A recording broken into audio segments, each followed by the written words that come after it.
doctors told me I have only 1 month left to live. The last thing I wanted to do was return to the train station where I made my biggest mistake 50 years ago. I guess that's what happens when your lungs decide they've had enough after 83 years of breathing. My children, Derek and Lillian, they don't understand. They think I should be resting, surrounded by family photos and the smell of antiseptic in my bedroom that they've turned into a makeshift hospital ward.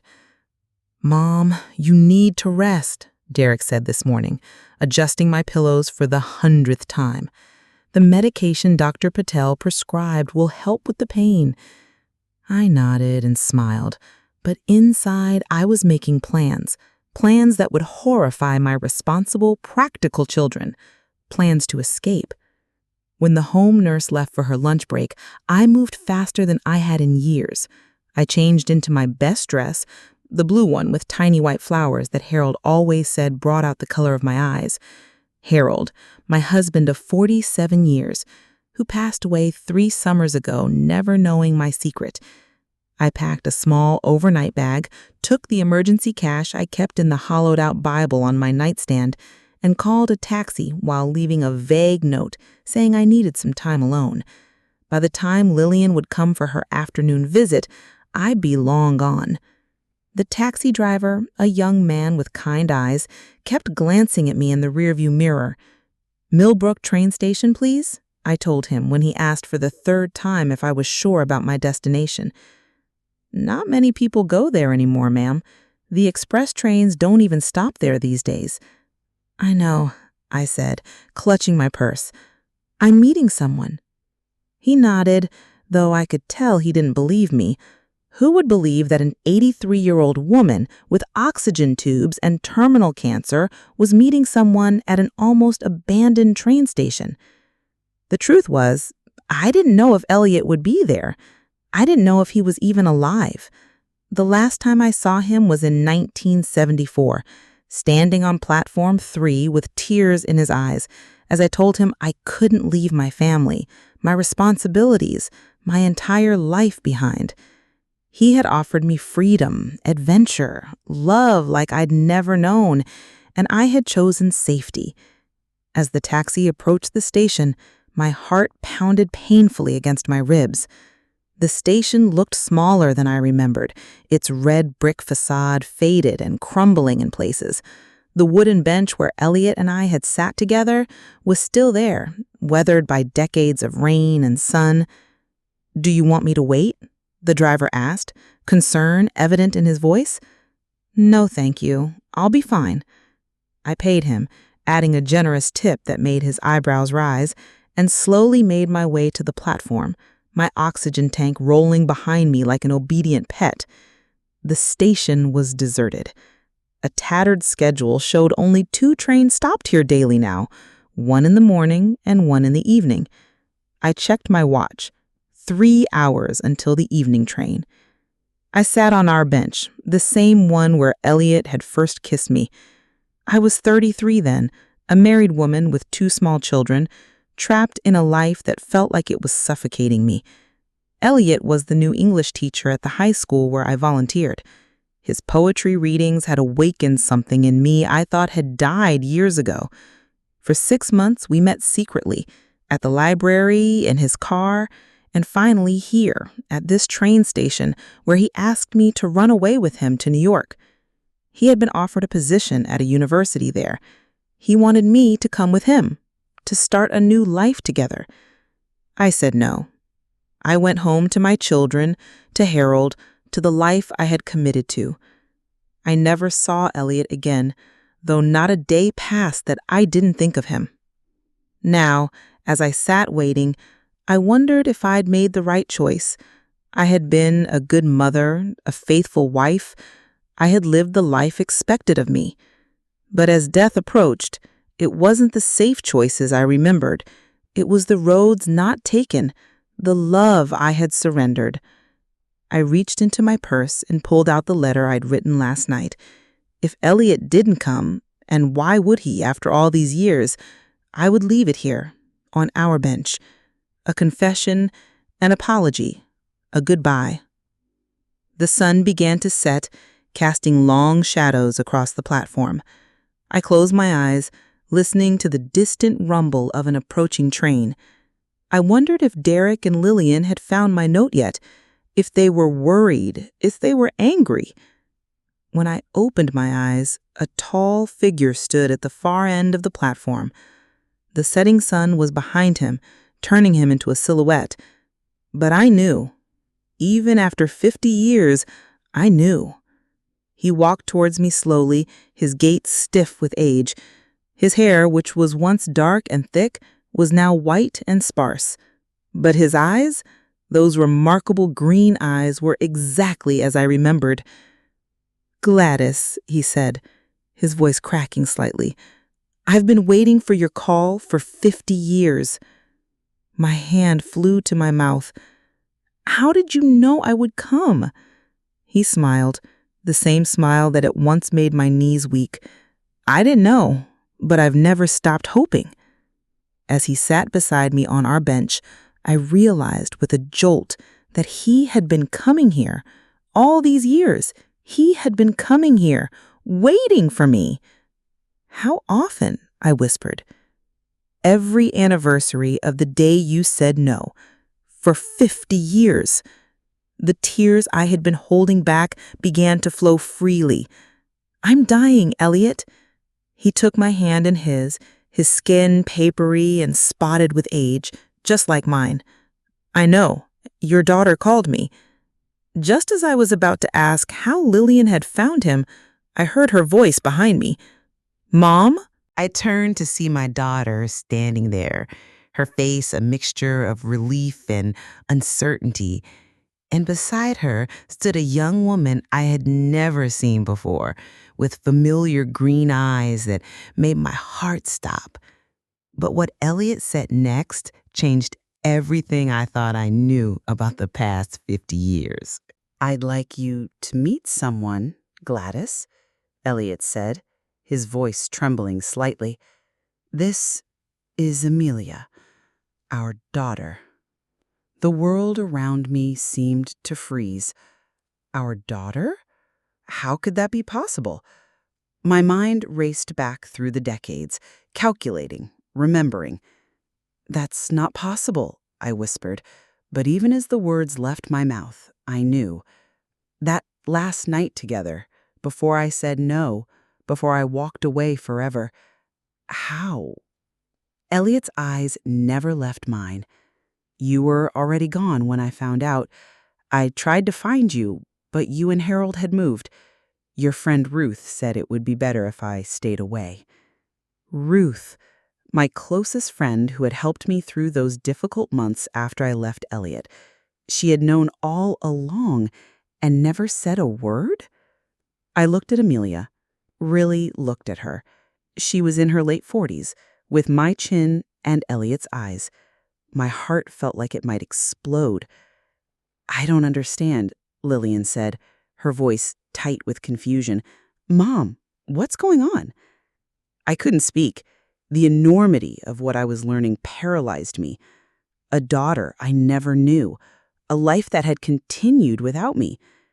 Elliot squeezed my hand. "Amelia knew about you her whole life.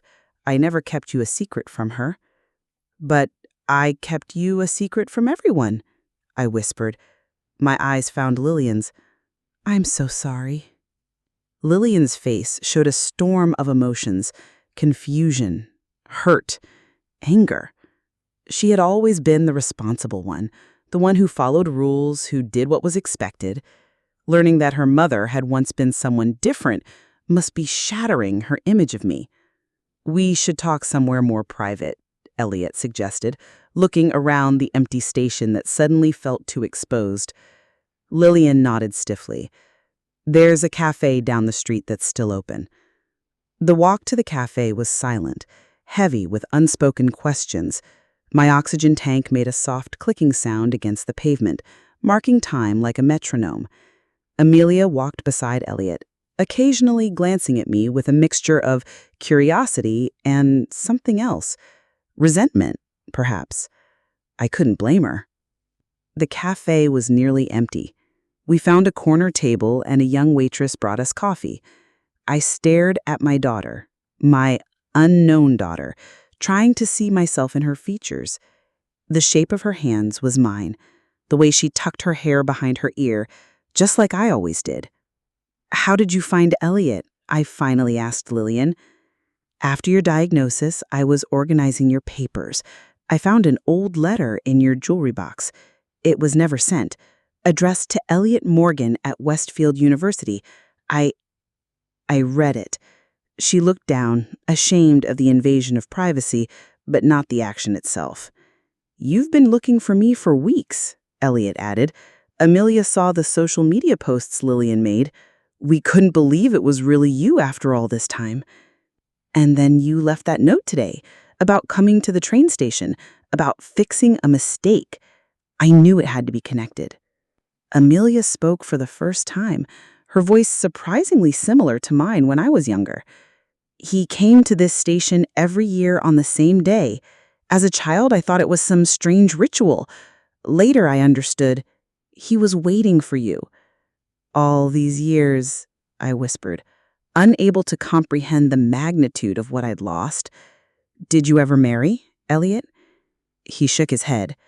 "There were others, but no one serious. Raising Amelia became my life." "She had a good life." I needed to hear it. "The best I could give her," Elliot confirmed. "But there was always something missing." "You," he said, simply, without accusation, but with undeniable truth. I looked at my two daughters sitting across from each other, strangers bound by blood they never knew they shared. I don't know what to say. "I'm sorry" seems inadequate. "Why did you leave?" Amelia asked, the question I'd been dreading. I took a deep breath, pulling oxygen through my tubes. "I was afraid. I had Lillian and Derek, a husband, a life that made sense.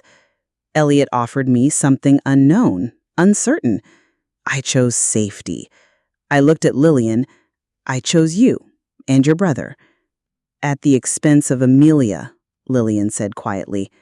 "I didn't know about her," I replied, though the excuse felt hollow even to me. Elliot reached across the table and took my hand again.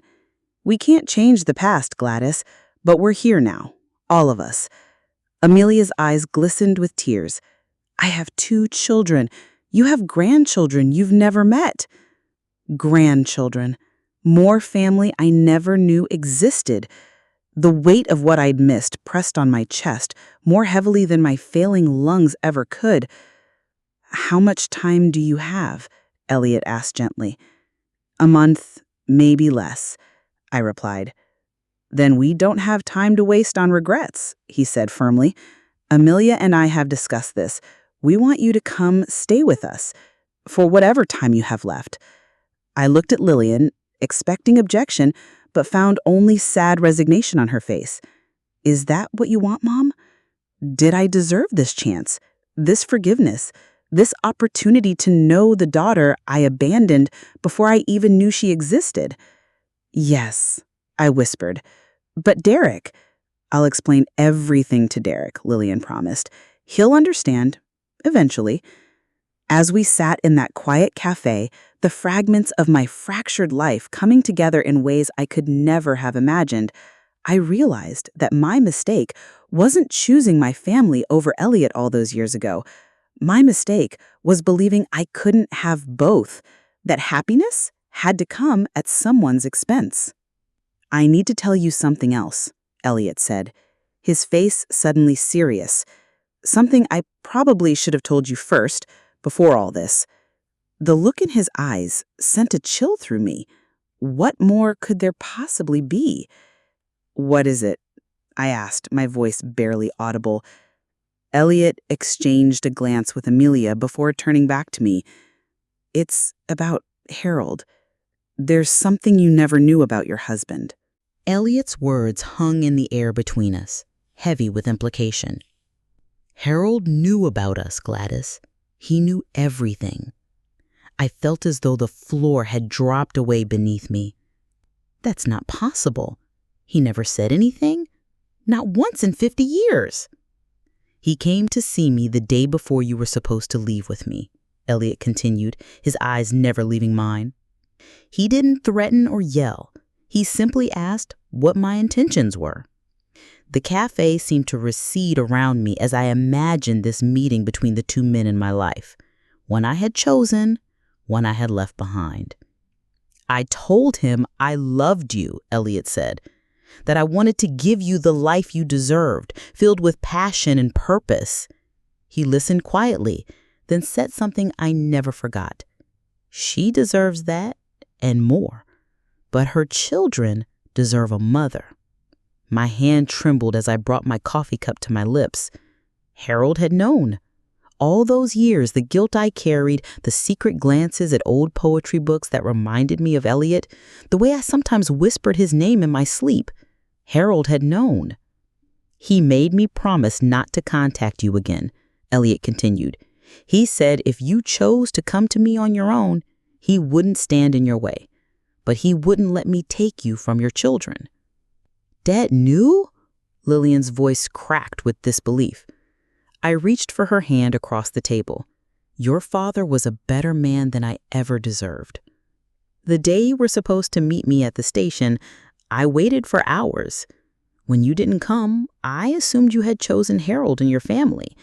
It wasn't until years later, when Amelia was about 5, that I ran into Ruth at a teaching conference.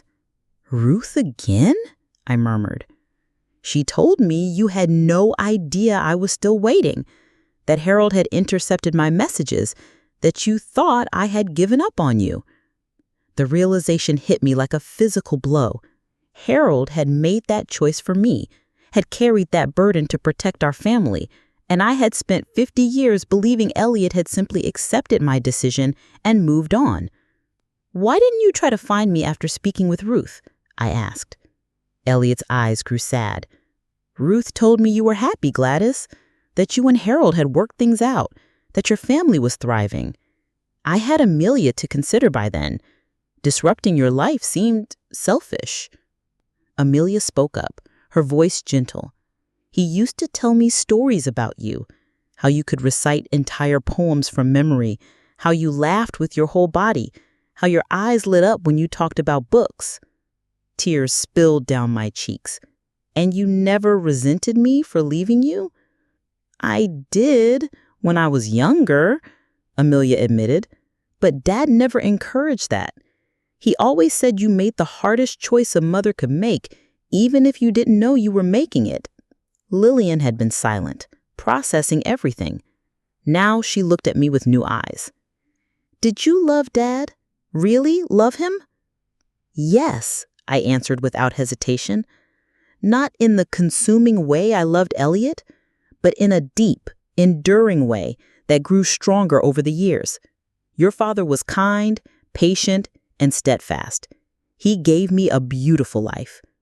Even though he lied to you? Lillian pressed. I considered this. He protected our family the only way he knew how. I can't fault him for that, especially since I'm the one who created the situation in the first place. Elliot cleared his throat. There's more, Gladys. Harold contacted me again about 3 years ago. My breath caught. Before he died? Elliot nodded. He was sick already, though he didn't tell me how serious it was. He said that when he was gone, I wanted me to find you again. He said, and I quote, "She deserves her second chance, and so do you." I covered my mouth with my hand, overwhelmed by the selflessness of the man I had spent nearly 50 years with. Even in his final days, he had been thinking of my happiness. Did you try to find me then? I asked. I did, Elliot confirmed. But you had moved to be closer to Lillian after Harold passed. I hired a private investigator, but the trail went cold. Then out of the blue, Lillian's social media posts found us instead. I turned to my daughter. You didn't just find that letter recently, did you? Lillian had the grace to look sheepish. I found it a year ago, but I wasn't ready to share you with anyone else, especially after Dad died. You were so fragile. Then when you got sick, her voice broke. I realized how selfish I was being. Oh, Lillian, I sighed, reaching for her hand. Dad left me a letter, too. He told me about Harold, about their arrangement. He asked me to help you find your way back to your first love when the time was right. I just didn't expect that time to come so soon. The four of us sat in silence, absorbing the complex web of love, sacrifice, and missed connections that had shaped our lives. Finally, Amelia spoke. So, will you come stay with us, Gladys? Get to know your other family for whatever time we have? I looked at Lillian, silently asking for her blessing. Derek and I will visit. We won't lose you again, she promised. I turned to Elliot, this man who had waited 50 years for me, who had raised our daughter alone, who had respected my first family enough to stay away. His eyes still held the same devotion they had when we were young, now tempered by decades of life lived without me. Yes, I said, feeling a strange mix of grief and joy. I'd like that, very much. As we prepared to leave the cafe, Amelia hesitated, then pulled a small package from her purse. Dad wanted me to give you this if we ever found you. I unwrapped it with trembling fingers. Inside was a small, worn book of poetry, the same edition Elliot had used to teach his classes all those years ago. I opened the cover and gasped. There on the first page was a pressed flower, a forget-me-not, and beside it, in Elliot's elegant handwriting, a date. The date we first met. He had kept this memento for over 50 years. There's something else you should know, Amelia said, her voice taking on an urgent quality. Something about Harold that even Elliot doesn't know yet. I held the poetry book to my chest, bracing myself for whatever revelation Amelia was about to share.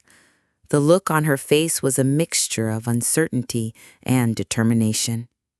Harold came to see me too, she said quietly, about 4 years ago, before he got really sick. Elliot's head snapped up, surprise evident on his face. You never told me this. Amelia gave him an apologetic look.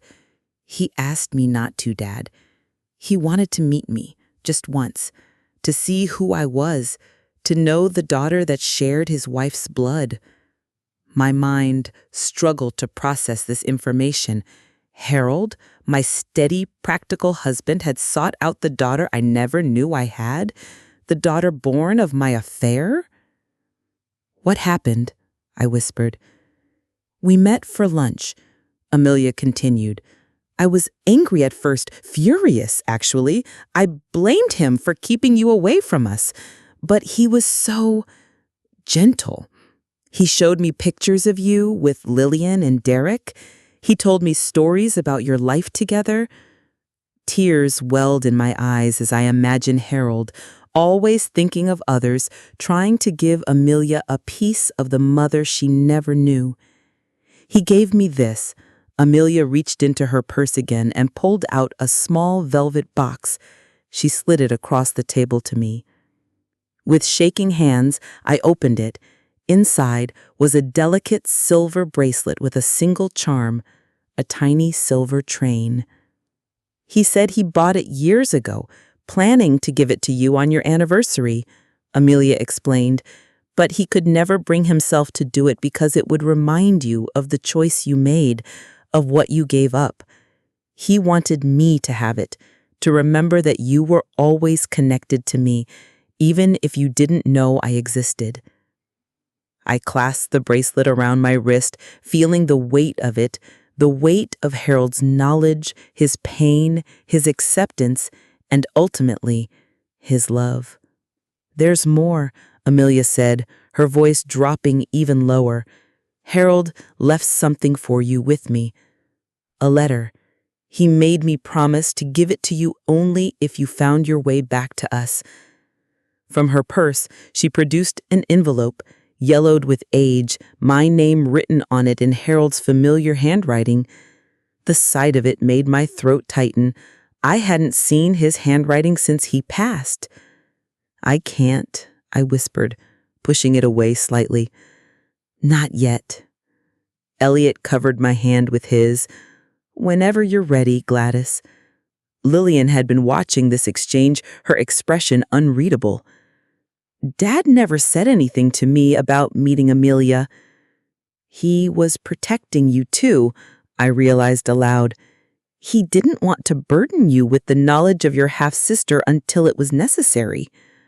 Or maybe he was waiting for me to find that letter, to see if I would do the right thing.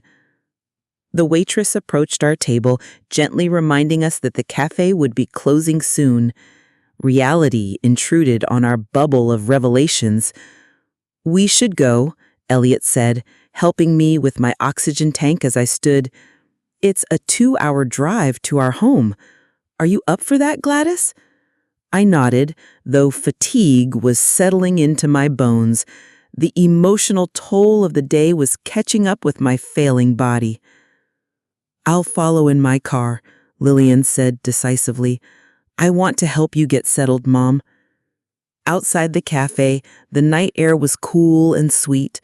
The street was quiet, most shops closed for the evening.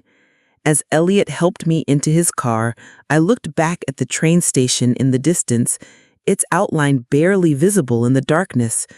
So many lives had pivoted around that place, mine, Elliot's, Harold's, and by extension, our children's.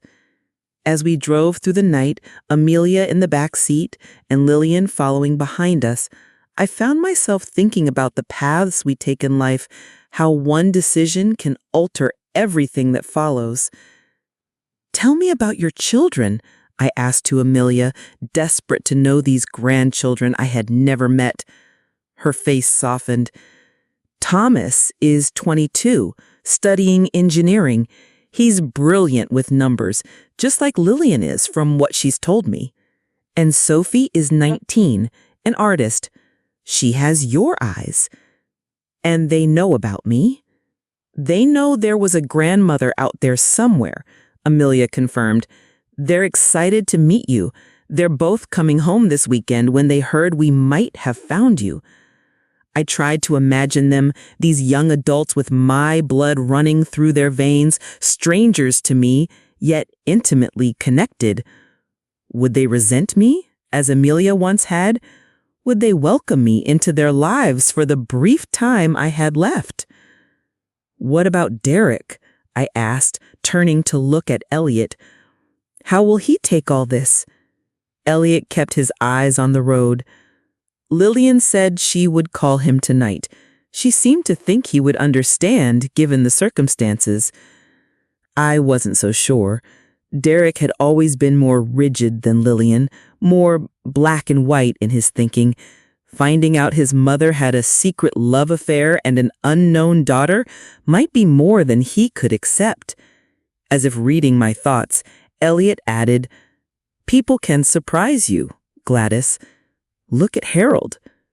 Indeed, my husband of nearly 50 decades had known about my greatest betrayal and had chosen forgiveness. He had protected me from the consequences of my actions while giving me the freedom to make my own choices. He even reached out to Elliot and Amelia in his final years, paving the way for this reunion. "I was loved far better than I deserved," I murmured. "Love isn't about deserving. It's about choosing every day to see the best in someone even when they can't see it in themselves." We fell into a comfortable silence as the car ate up the miles. I found myself fighting to stay awake, my eyelids growing heavier by the minute. "Rest," Elliot encouraged. "We'll wake you when we get there." I allowed my eyes to close, my mind drifting to the letter from Harold that waited in my purse. What final words had he left for me? What wisdom or forgiveness or instructions had he wanted to share?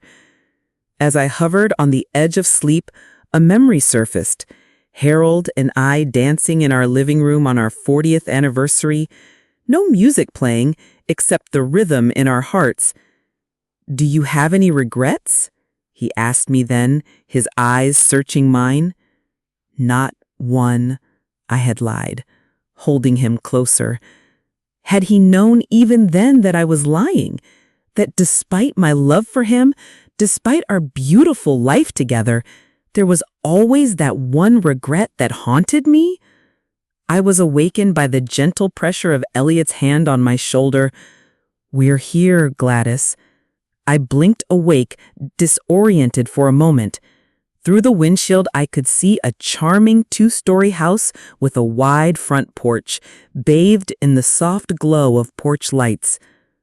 "Home," Elliot said, a question in his voice. As Lillian's car pulled up behind us and Amelia gathered my overnight bag, I felt a strange sense of coming full circle. Here, at the end of my life, I was being offered a glimpse of the road not taken, the life I might have had.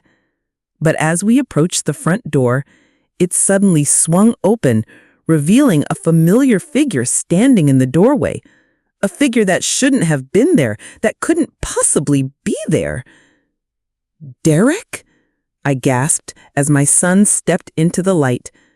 His face was set in grim lines, his posture rigid with tension. "Hello, Mother," he said coldly. "I think it's time we all had a very honest conversation about the past."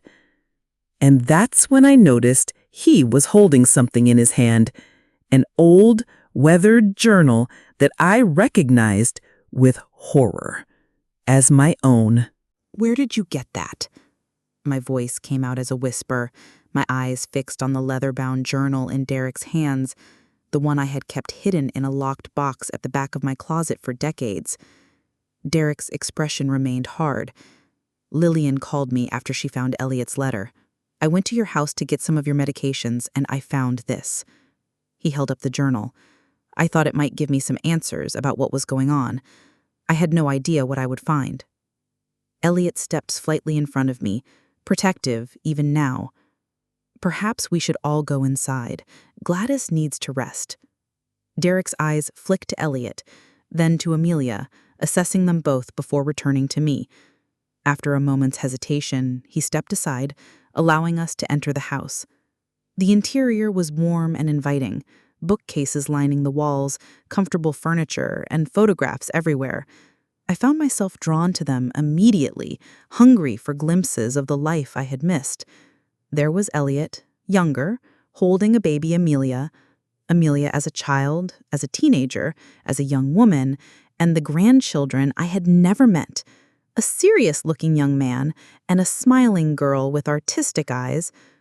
"Mom," Lillian said gently, "you should sit down."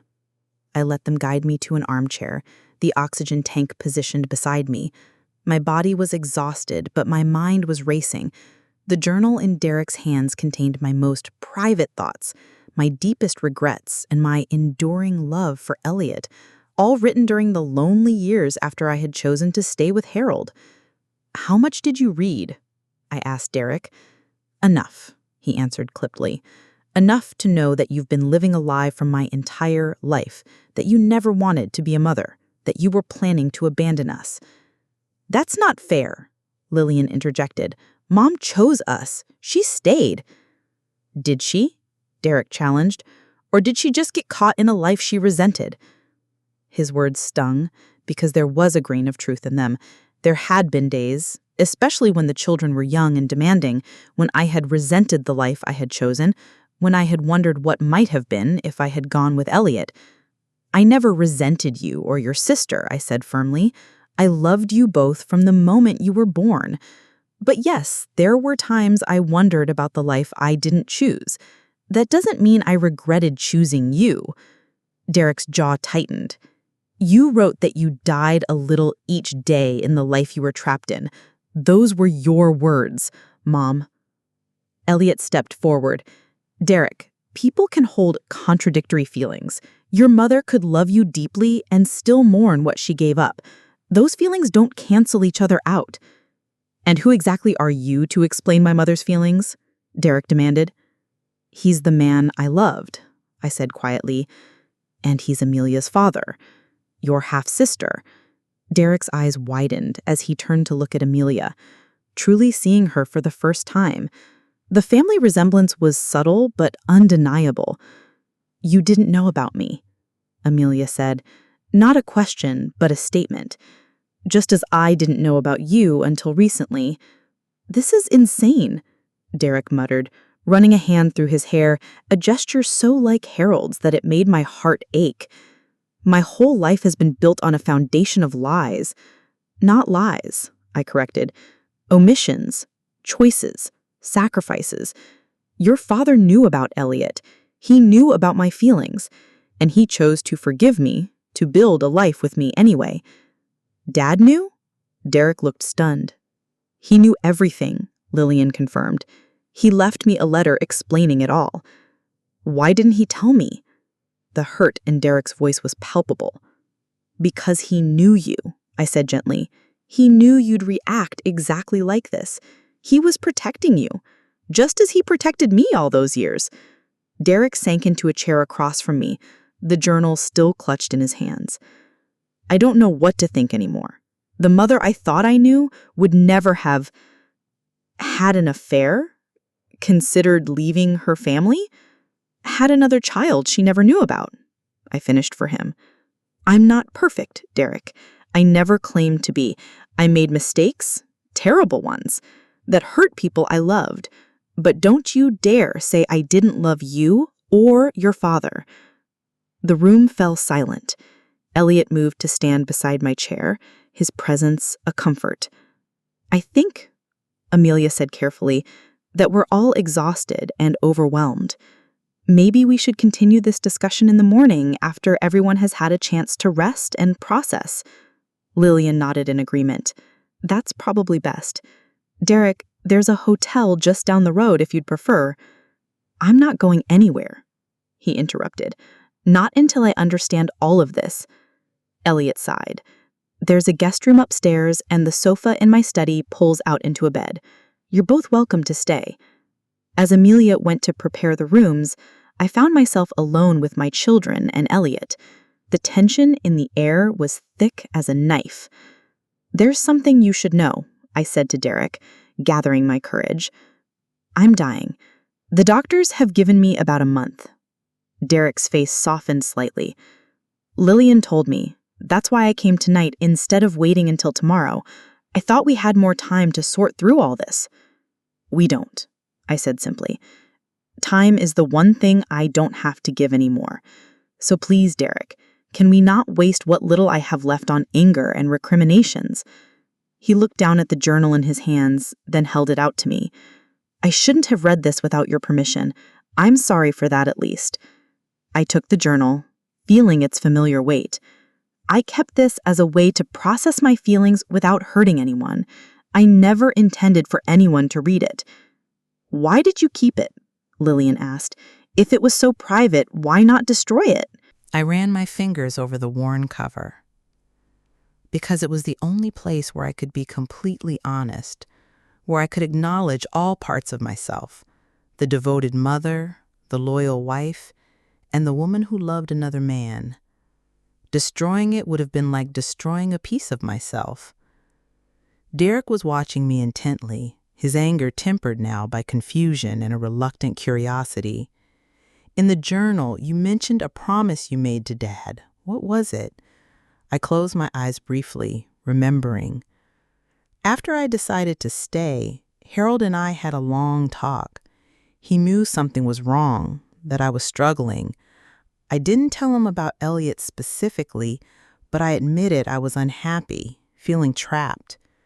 He made me promise that if I ever truly couldn't bear our life anymore, I would tell him directly instead of suffering in silence. In return, he promised to really hear me, to help find a solution that wouldn't destroy our family. "Did you ever invoke that promise?" Lillian asked softly. I shook my head. No. Over time, I found contentment in our life. The desperate yearning for something else faded. Not completely, never completely, but enough that I could be present and happy with the life I had chosen. Elliot, who had been listening quietly, spoke up. "Harold was a remarkable man. Most people wouldn't have had that kind of compassion." "He was," I agreed, my voice thick with emotion.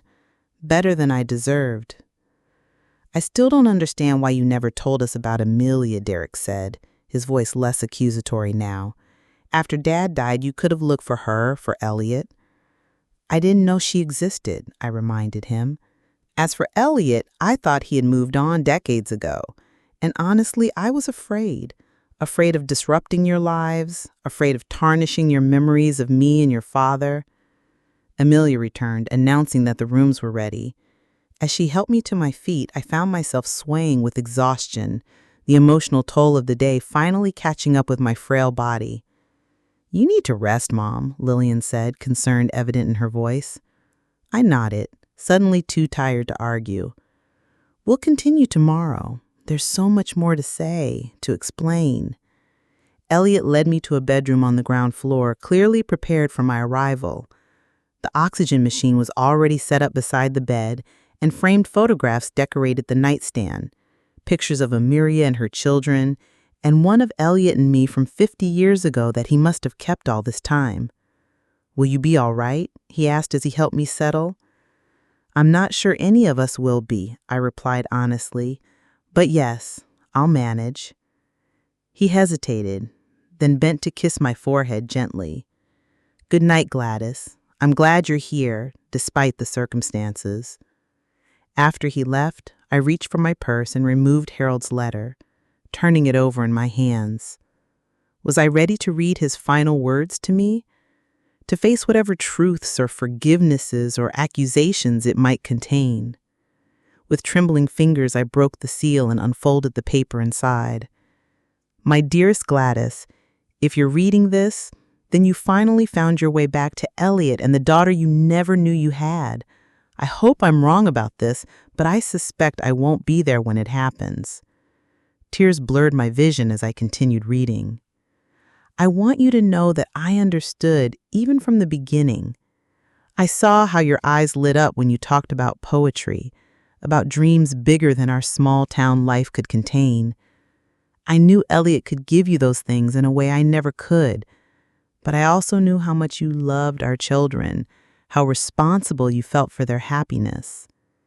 When I intercepted Elliot's messages, I told myself I was protecting our family. Maybe I was, but I was also protecting myself because I couldn't bear the thought of losing you.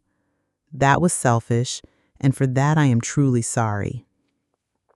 Over the years, I watched you find joy in our life together, in raising our children and building a home, but I also saw the moments when your gaze would drift, when you would write in that journal you thought I didn't know about.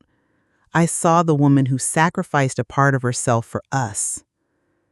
My greatest regret is that I never found the courage to tell you that I knew, to give you the chance to make a fully informed choice. Perhaps you would have chosen differently if you had known Elliot was still waiting. Perhaps not. But you deserve that chance. I've made arrangements for Elliot and Amelia to find you after I'm gone. If you're reading this, then those arrangements have succeeded. Please don't waste time on guilt or regret.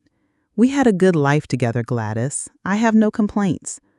But you deserve this second chance, this opportunity to know the daughter you never knew you had, to reconnect with Elliot before it was too late.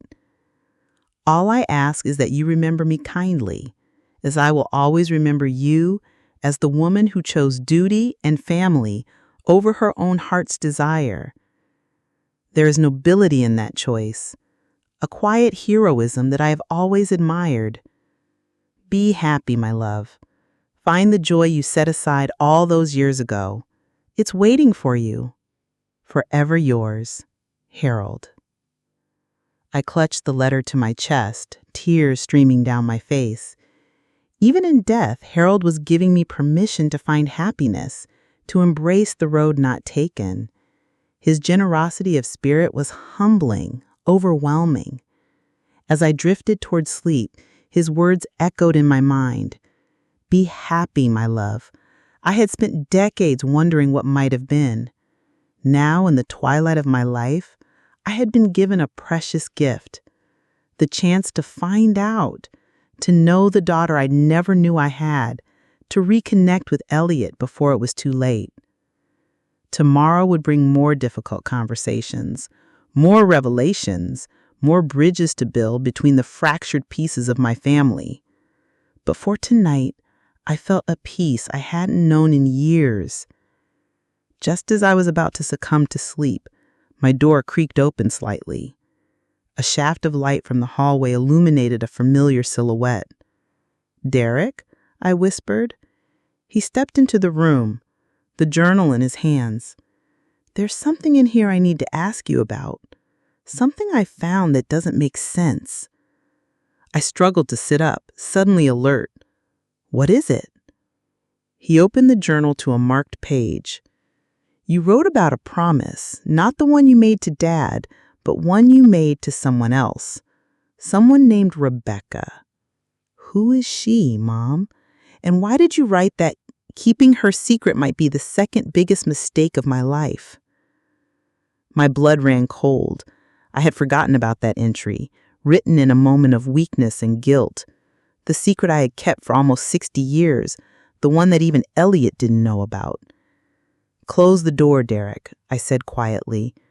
"There's something I need to tell you, something I've never told anyone." As he shut the door and sat beside my bed, I took a deep breath, preparing to reveal the final piece of the puzzle. The secret that connected all of us in ways none of them could possibly imagine. But the truth I was about to share would shake the foundations of everything my children thought they knew about their family. "Rebecca was my sister," I began, my voice barely above a whisper. "My twin sister." Derek's eyebrows shot up. "You had a twin? How could we not know this?" I adjusted my oxygen tubes, buying myself a moment to gather my thoughts. "Because, officially, she never existed. At least, not for long." The confusion on Derek's face deepened. "I don't understand." Rebecca and I were born in 1940, during a time when having twins was considered unusually difficult for a family already struggling through the aftermath of the Depression. Our parents were poor farmers, barely making ends meet with the 4 children they already had. I closed my eyes, recalling the story as my mother had eventually told it to me. There were complications during the birth. Rebecca came first, but she was small, frail. I was stronger. The doctor told my parents that Rebecca likely wouldn't survive more than a few days, and suggested they focus their limited resources on the healthier twin. "That's horrible," Derek murmured. "It was a different time," I said, not excusing it, but acknowledging the harsh realities of the era. My parents made the decision to officially register only one birth, mine. Rebecca was, in the eyes of the law, a stillborn who never was recorded. "But she didn't die." I shook my head. No. Against all odds, she survived. My parents, realizing they couldn't simply erase her existence once she lived, made a choice. They gave her to my mother's childless sister, my Aunt Julia, to raise as her own. Julia lived in a town about 50 miles away, far enough that no one would make the connection. Derek was listening intently now, his earlier anger temporarily forgotten. "So you grew up not knowing you had a twin?" For the first 12 years of my life, I had no idea. Then one summer, Aunt Julia brought her daughter to visit. The moment I saw Rebecca, it was like looking in a mirror. We knew instantly, though neither of us said anything. It was a strange, powerful connection, one I've never felt with anyone else. I reached for the glass of water by my bed, my throat dry from talking. After that visit, we began writing to each other secretly. We met whenever we could arrange it, created our own private language, shared everything. She was the other half of me, the part I never knew was missing until I found her. "Did your parents know that you had discovered the truth?" "I suspected, I think, but we never discussed it openly. It was as if acknowledging it would somehow make their decision more real, more painful. So we maintained the fiction that Rebecca was my cousin, even as she and I forged our own relationship in secret. Derek's face showed he was beginning to connect pieces of a puzzle. What does this have to do with Elliot, with Amelia? I took a deep breath. Rebecca and I remained close into adulthood. When I met Elliot, she was the first person I told him about the intensity of my feelings. She encouraged the relationship, even as I struggled with my guilt over betraying Harold. When I made the decision to stay with you and your sister, to honor my marriage vows, Rebecca was devastated for me. She knew how much I loved Elliot. She was the only one who knew I was pregnant when I made that choice. You knew about Amelia? You were already pregnant when you decided to stay with us? No, not Amelia. I was pregnant with Harold's child, or so I believed at the time. It was another reason I couldn't leave. I discovered the pregnancy about a week before I was supposed to run away with Elliot. Another child? But there was just Lillian and me. The pain of the memory washed over me, still sharp after all these years. I miscarried 2 months later. It was early enough that we hadn't told anyone yet, not even you and Lillian. You were too young to understand. Derek was quiet for a moment, processing this new information. I'm sorry, Mom. I didn't know. It was a difficult time. Harold was wonderful, supportive, patient. It brought us closer in many ways. I began to believe that perhaps I had made the right choice after all. But what about Rebecca? You said keeping her secret was your second biggest mistake. What did you mean? I closed my eyes, approaching the heart of the story I had kept hidden for so long. After I lost the baby, Rebecca came to stay with me for a few weeks.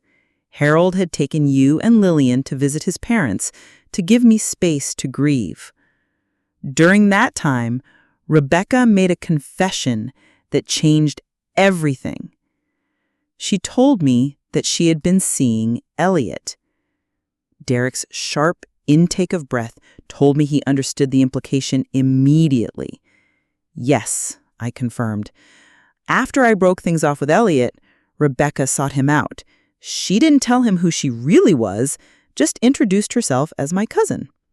She said she initially wanted to understand the man who had captured my heart so completely. But they grew close, and eventually, she got pregnant with Amelia. Derek finished, the pieces falling into place. Yes, Elliot never knew he was with my twin sister.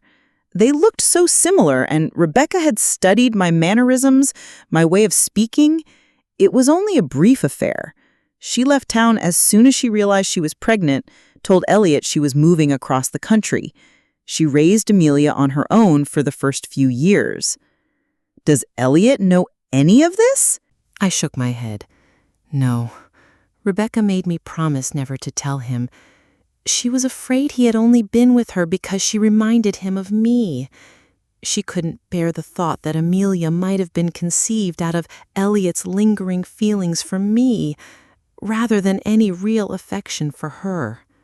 So, Amelia isn't your daughter, Derek said slowly. She's your niece. Biologically, yes, but in every way that matters, she is connected to me. She's my sister's child, conceived with the man I loved. I've thought of her as the daughter I never had, the child that might have been mine in another life. Derek was silent for a long moment. Does Amelia know? About Rebecca, I mean? I don't think so. Rebecca told me she had always planned to tell Amelia the truth eventually, but she died when Amelia was just 7. Car accident. Elliot took full custody after that. I'm not sure what he told Amelia about her mother. This is a lot to process, Derek said, running a hand through his hair. I know. And there's one more thing you should understand. The reason I called keeping Rebecca secret my second biggest mistake was because I've always wondered if I should have told Elliot the truth. If he had known that Amelia wasn't my child, but my sister's, perhaps we all could have been in each other's lives. Perhaps the secrets wouldn't have compounded over decades. Derek looked at me with new eyes, the anger from earlier replaced by a complex mix of emotions. You've carried this alone all these years? Harold knew some of it, not the part about Elliot and Rebecca, but he knew about my twin. When the miscarriage, when I was at my lowest, I told him about Rebecca. He was the one who encouraged me to maintain my relationship with her, even though it meant participating in my parents' deception. Why tell me this now? Why not tell everyone the truth? I sighed heavily. Because it's not just my secret to reveal, it's Rebecca's too, and she took such pains to keep it. And Elliot, finding out that the woman he's believed was his daughter's mother was actually her aunt, that the mother of his child deceived him so completely, I'm not sure what that would do to him, to his memories of Rebecca, to his relationship with Amelia. But isn't continuing the lie just perpetuating the damage? The secrets have already torn apart so many lives. He had a point, one that had haunted me for years. Perhaps you're right. Perhaps it's finally time for the whole truth to come out. Derek reached out and took my hand, the first gesture of real connection since he had arrived. Whatever you decide, I'll support you, Mom. I'm still processing everything, but I understand better now why you made the choices you did. Thank you, I whispered, squeezing his hand weakly. I never wanted to hurt any of you. I was just trying to protect everyone, to honor the promises I had made. Get some rest, Derek said, standing. We can talk more tomorrow, decide what to do. As he moved toward the door, I called after him. Derek, I meant what I said earlier.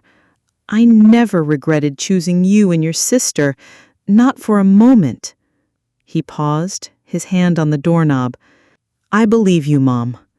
Then he was gone, leaving me alone with my thoughts and Harold's letter still clutched in my hand. Sleep didn't come easily that night. My mind was too full of the past, of the tangled web of secrets and choices that had shaped all our lives. As dawn began to break, I made my decision.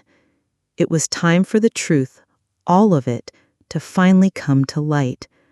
But as I drifted off at last, I couldn't shake the feeling that there was still one more secret waiting to be revealed, one final twist in this family saga that even I didn't yet understand. That morning, as Elliot helped me to the kitchen for breakfast, I noticed something odd on the mantelpiece, a photograph I hadn't seen the night before. It showed Elliot with a woman who looked remarkably like me, holding infant Amelia. Is that Rebecca? I asked, my voice catching. Elliot followed my gaze, his expression darkening. How do you know that name? Before I could answer, there was a knock at the front door. Amelia went to answer it, and a moment later, a tall, elegant woman with silver hair stepped into the living room. A woman whose face was a mirror image of my own, aged by the same years, lined by different experiences. Hello, Gladys, she said, her voice achingly familiar despite the decades since I had heard it. Rebecca? I gasped, my knees buckling beneath me. But you're supposed to be dead. And that's when I knew that everything I thought I understood about the past 50 years was built on yet another lie. Elliot caught me as my legs gave way, easing me onto the sofa. My heart hammered wildly in my chest, my lungs struggling to draw breath despite the oxygen flowing through my tubes. Rebecca, my sister, my twin, the woman I had believed dead for over 40 years, stood before me, very much alive. This isn't possible, I whispered. I went to your funeral. I saw them lower your casket." Rebecca moved forward hesitantly, perching on the edge of the coffee table in front of me. Up close, the similarities between us were even more striking.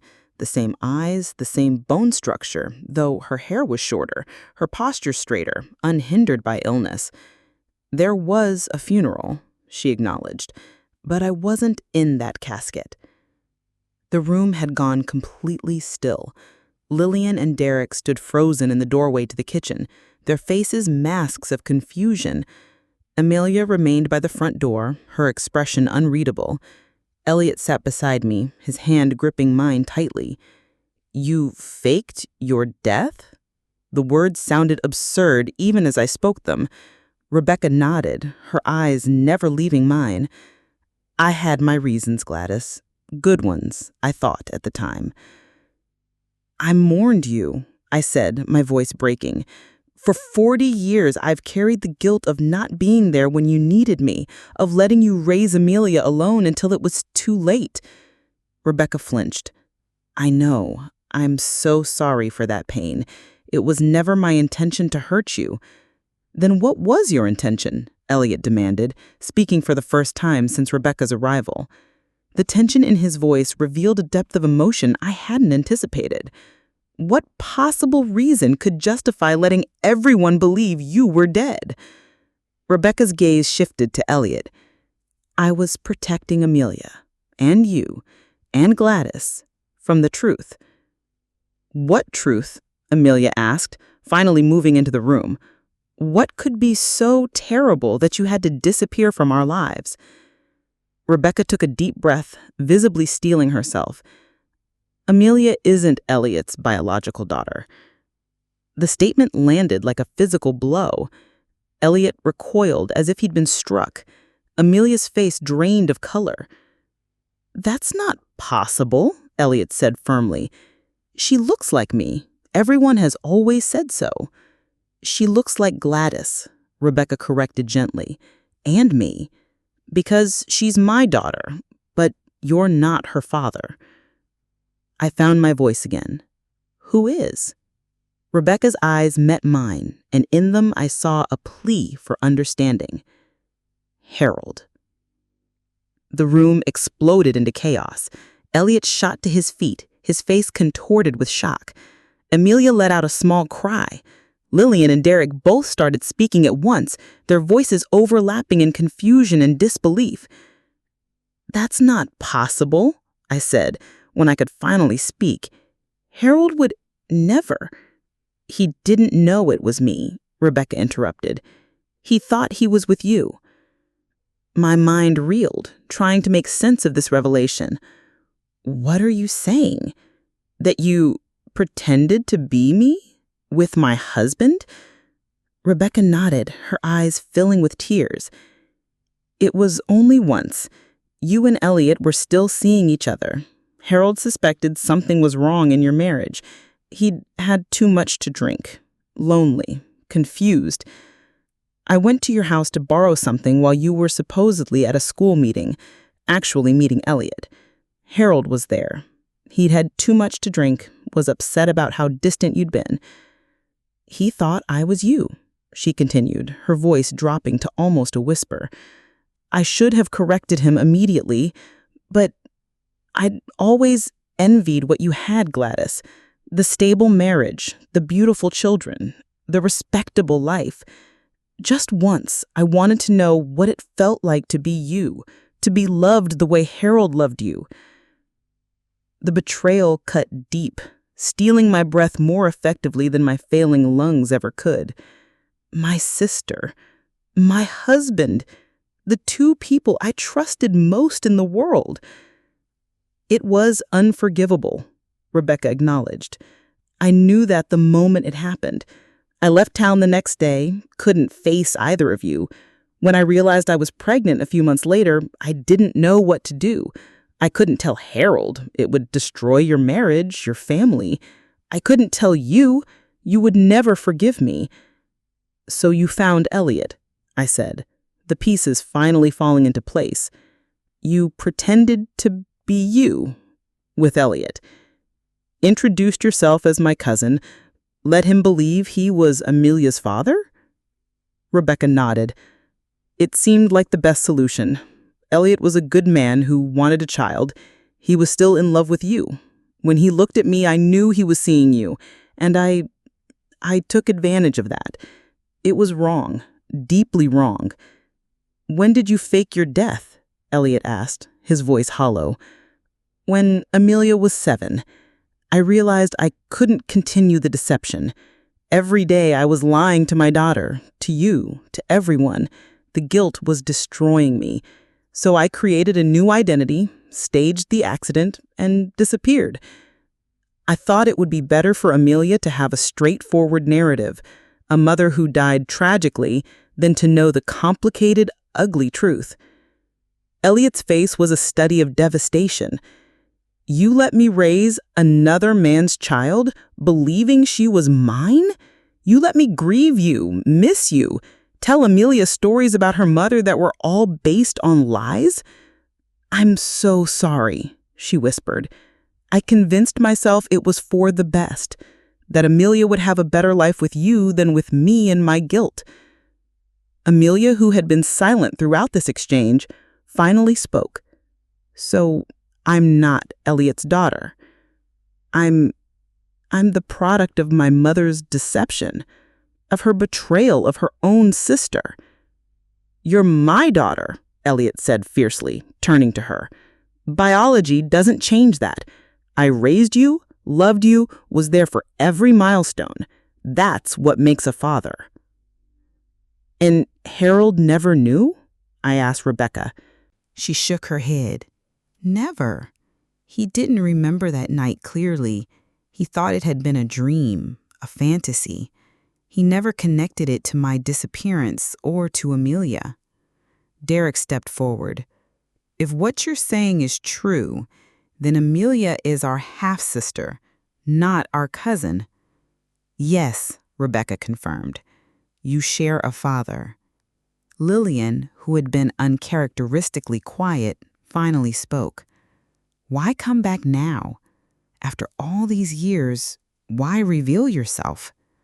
Rebecca's eyes returned to me. Because Gladys is dying, and I couldn't let her go without telling her the truth, without asking for her forgiveness, without letting her meet her daughter's child. Her daughter? Amelia echoed, confused. My daughter, Rebecca clarified. But in every way that matters, you are a part of Gladys too. You carry her blood, her family lineage, and you were raised by the man she loved. My head was spinning with these revelations. The betrayal, the lies, the deception spanning decades.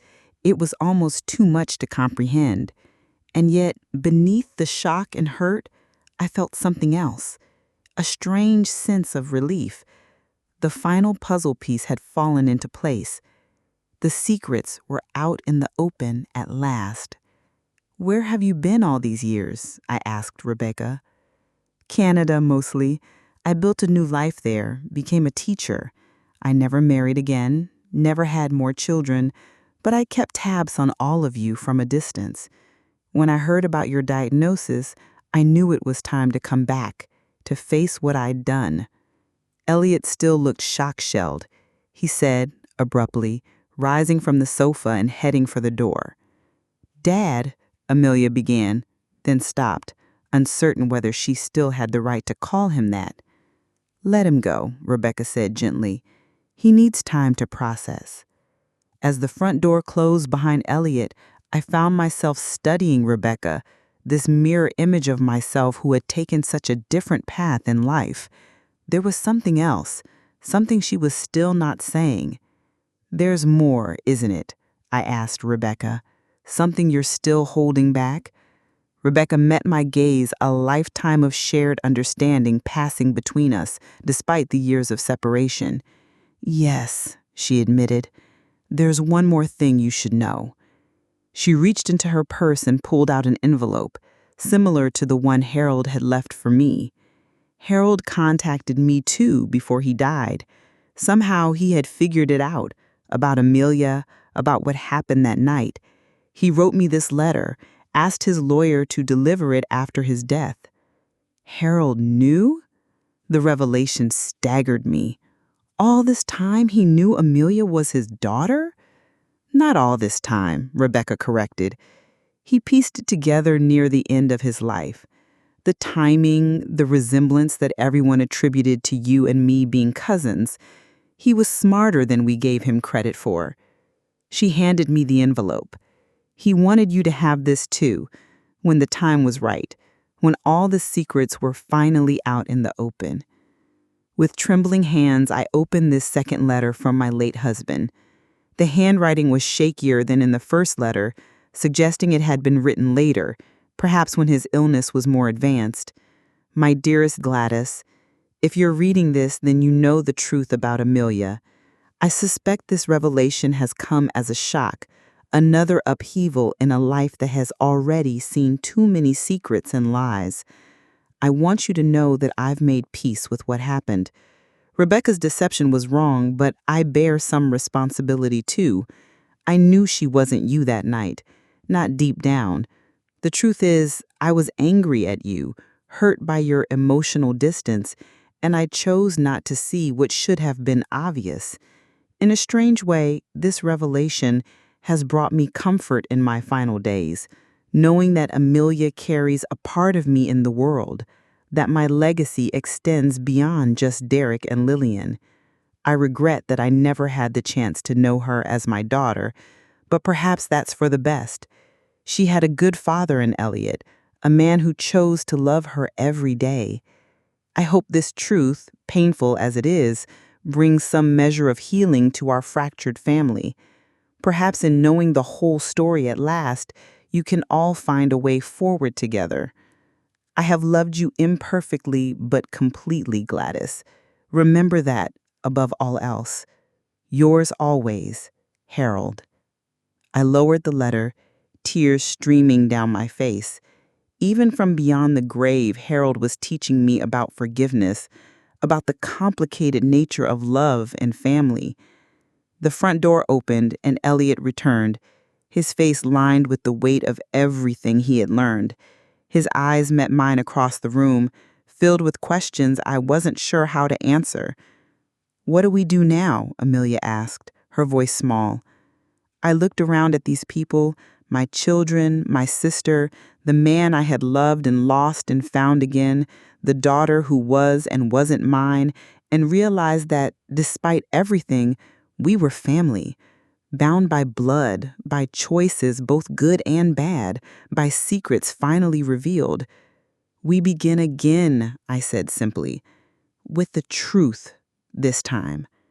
As Elliot moved to sit beside me once more, I felt the weight of the past lifting slightly.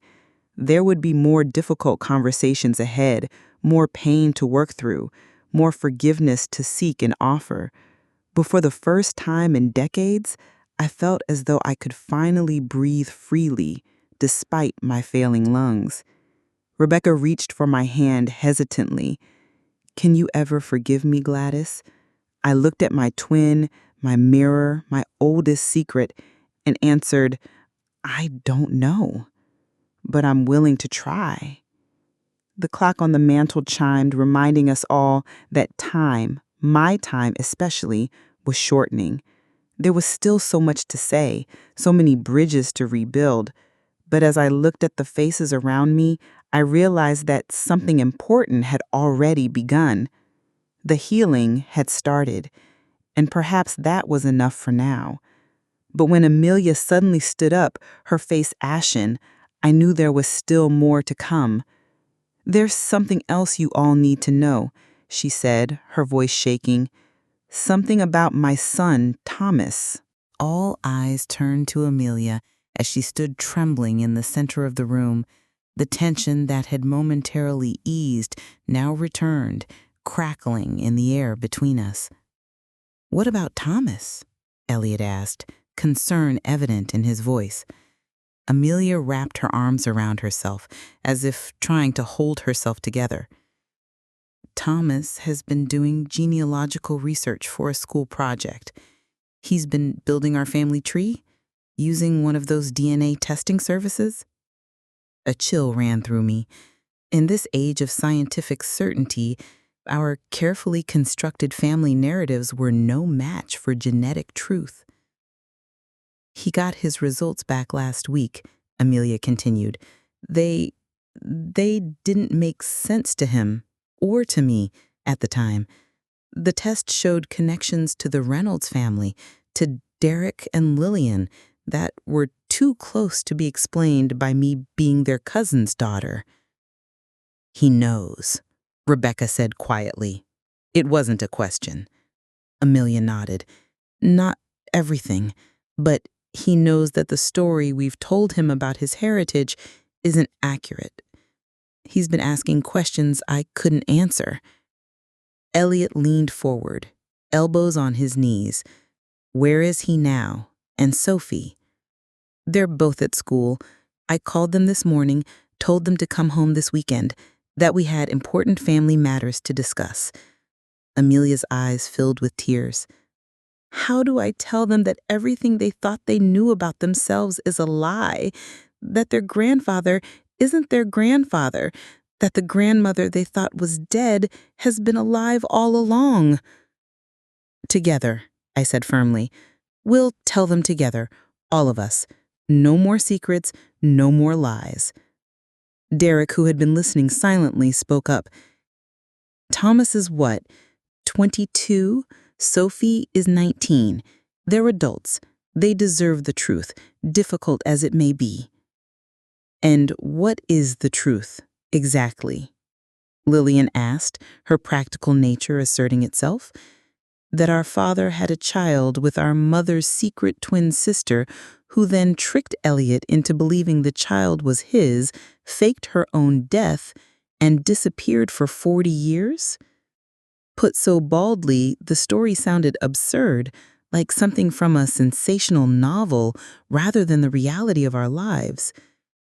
The truth, I said slowly, is that families are complicated, that people make mistakes, sometimes terrible ones, that love and duty and desire don't always align neatly, that secrets, once begun, take on their own life.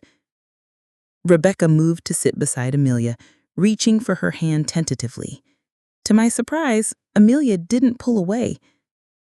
I owe you the biggest apology, she said to her daughter. I told myself I was protecting you, but I was really protecting myself from shame, from consequences, from the mess I had created. Amelia's expression was hard to read. You let me believe you were dead. Do you have any idea what that did to me? Growing up without a mother, with only stories and a few photographs? I don't expect forgiveness, Rebecca said quietly. I don't deserve it. But I want you to know that not a day passed that I didn't think of you, miss you, regret my choices. Why didn't you ever come back? Before now, I mean. Rebecca sighed. At first it was fear of facing what I'd done, of disrupting the life you were building with Elliot. Then, as years passed, it seemed impossible. How could I reappear after so long?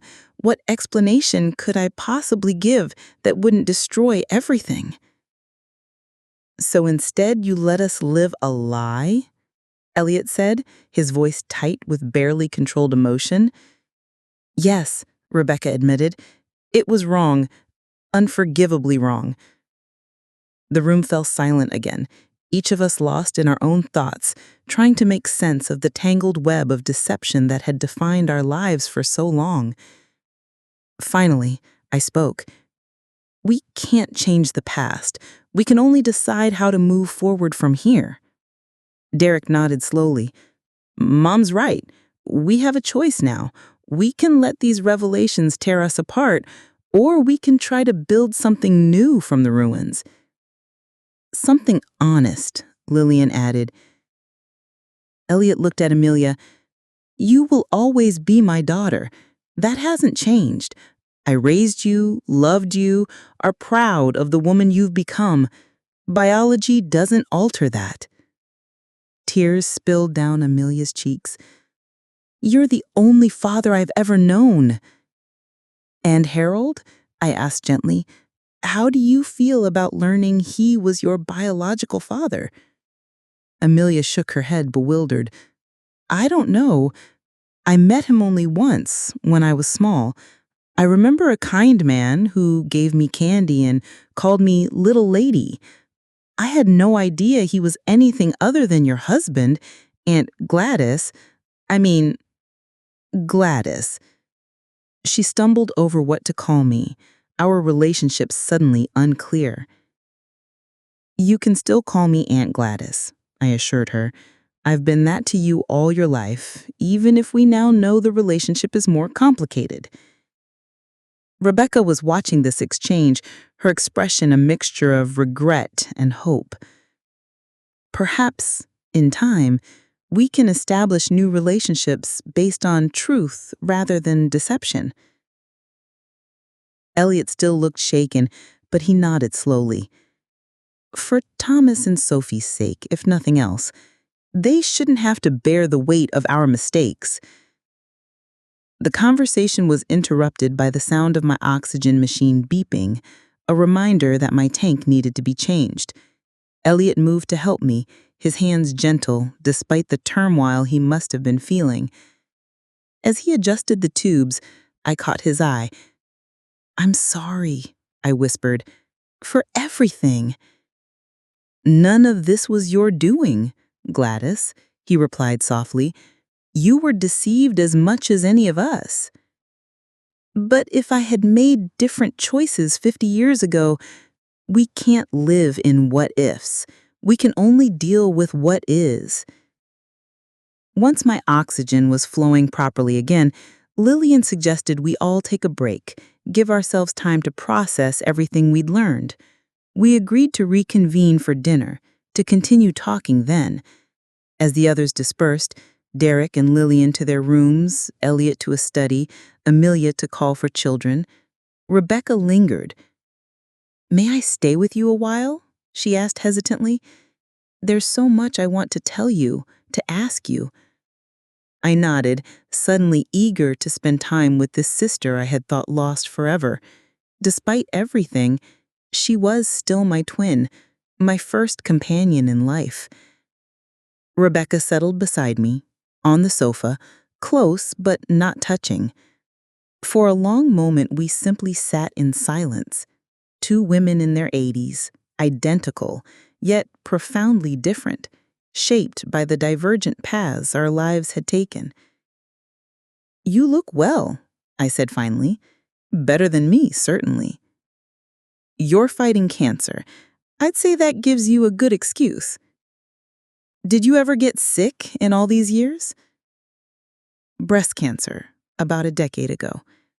I beat it. The doctor said I was lucky they caught it early." "I'm glad," I said, surprised to find I meant it. Despite the anger and hurt I felt, I couldn't wish illness on her. "What was your life like, Rebecca, these past 40 years? Were you happy?" She considered the question carefully. "Content, sometimes. Happy, occasionally. Lonely, often. I built a life in Toronto, taught high school English until I retired, made a few close friends, though I never let anyone get too close. How could I, with such secrets? Did you ever regret it? Leaving? Letting us all believe you were dead?" "Every day," she answered without hesitation, "especially when I thought about Amelia growing up without a mother. But I convinced myself it was for the best, that the truth would hurt her more than my absence. And now? Now I know I was wrong. I should have found the courage to face what I'd done, to tell the truth decades ago. So much pain might have been avoided." I nodded, understanding more than she knew. Hadn't I made similar choices, keeping secrets I thought were protecting my family, only to discover they were really protecting me from difficult conversations? "When did you decide to come back?" I asked. "When I heard about your diagnosis. Elliot's daughter, Well, Amelia has a social media account. I've followed it for years, keeping tabs on her life, on her children. She posted about your reunion, about your illness. I knew this might be my last chance to make things right, or at least to try. Does it feel strange being here? Being seen? Rebecca glanced around the room at the life Elliot and Amelia had built without her. Yes, like stepping into a parallel universe, one where I made different choices, one where I was brave enough to face the consequences of my actions. We fell silent again, the weight of decades pressing between us. So much time lost, so many conversations we never had, experiences we never shared. I missed you, I said finally. Even when I was angry at you for dying, for leaving Amelia, I missed having a sister, someone who knew me from the beginning. Rebecca's eyes filled with tears. I missed you too, more than I can express. Tentatively, she reached for my hand. After a moment's hesitation, I let her take it. Her skin felt like mine, aged in the same way, marked by the same passage of time. For a fleeting moment, I felt that connection we had shared as children, that sense of being two halves of a whole. When Thomas and Sophie arrive this weekend, what exactly are we going to tell them? The truth, I replied simply. All of it. They deserve nothing less. And what about you and Elliot? Where do you stand now after all these revelations? I sighed, uncertain. I don't know. We've barely had time to process any of this. Finding each other after 50 years was overwhelming enough. Now, with everything else? He still loves you, Rebecca observed quietly. I can see it in the way he looks at you. Perhaps, but love isn't always enough, is it? We've learned that the hard way. Rebecca squeezed my hand gently. For what it's worth, I hope you find happiness together, whatever time you have left. You both deserve that. Even after everything that's happened? Especially after everything that's happened. She hesitated, then added, Harold wanted that for you too. He said so much in his letter to me. I thought about Harold's letters, his extraordinary capacity for forgiveness, his desire for me to find joy even after he was gone. What a remarkable man he had been, to face such betrayal and still choose love. Do you think we can ever truly move past all this? Build something real from so many lies? She considered the question seriously. I don't know, but I think it's worth trying.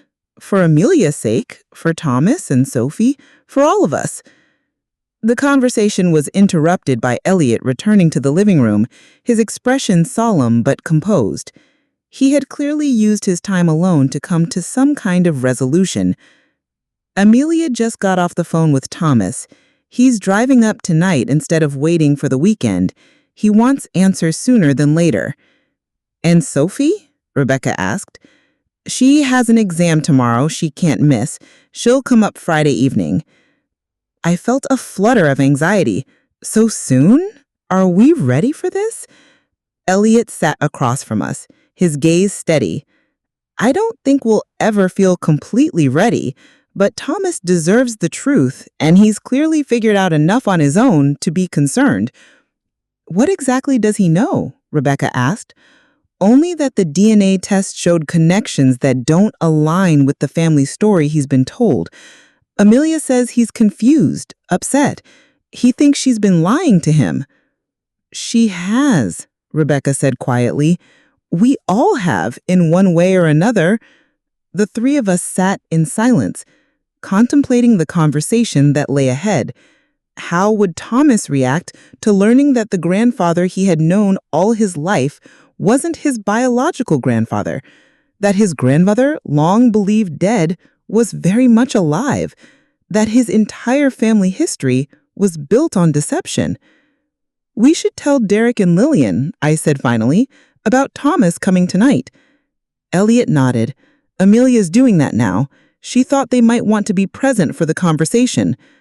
Rebecca looked uncertain. All of us together? Won't that be overwhelming for Thomas? Perhaps, Elliot acknowledged, but it's better than having him hear different versions from different people. This way we can present a united front, answer his questions together. I thought of my grandson, no, my great-nephew, though he had never been that to me, facing this room full of elderly relatives, all with their own versions of the truth. Poor Thomas, what a burden to place on a young man. He's stronger than you might think, Elliot said. He's always been the one to ask difficult questions, to pursue uncomfortable truths. In some ways, I'm not surprised he's the one who uncovered all this. Rebecca stood suddenly. I should go, get a hotel room, come back tomorrow when things are calmer. No, Elliot said firmly. You're part of this. You need to be here when Thomas arrives. He doesn't even know me, Rebecca protested. He thinks I died before he was born. Exactly, Elliot replied, which is why you, more than anyone, need to explain yourself to him. Rebecca looked to me, perhaps seeking support, but I shook my head. Elliot's right, Rebecca. No more running. It's time to face the consequences of your choices. She sat down again, accepting the inevitable. You're right. I owe Thomas that much at least. As the afternoon wore on, we prepared as best we could for the conversation ahead. Amelia made dinner, finding comfort in the routine task. Derek and Lillian joined us in the kitchen, asking questions, filling in gaps in their understanding. Elliot retrieved old photographs, documents that might help illustrate our complicated story. I sat watching them all, these people bound by blood and choices and decades of secrets. Despite everything, I felt a strange sense of peace. The truth was out now, painful as it was. There would be no more hiding, no more pretending. As evening approached, we heard the sound of a car pulling into the driveway. Amelia went to the window, then turned to us, her face pale. He's here, she said simply. Elliot squeezed my hand, then stood to go to the door. Rebecca remained frozen on the sofa, looking terrified. Derek and Lillian positioned themselves near me, protective as always. And then the door opened, and Thomas stepped inside, a tall man with Harold's eyes and my chin, looking bewildered and apprehensive. Mom, he said, his gaze finding Amelia first. What's going on? Why is everyone here? Then his eyes fell on Rebecca, and he stopped mid-step, his face draining of color. Grandma? He whispered, clearly mistaking Rebecca for me. Why are there two of you? And that's when I knew that no amount of preparation could have made us ready for this moment, the moment when the final lie was exposed and the full weight of our family secrets came crashing down on the next generation. Thomas, Amelia said, moving to her son's side. Come sit down. There's a lot we need to tell you. Thomas remained frozen, his gaze darting between Rebecca and me, trying to make sense of what he was seeing. I don't understand, he said, his voice unsteady. Who is she?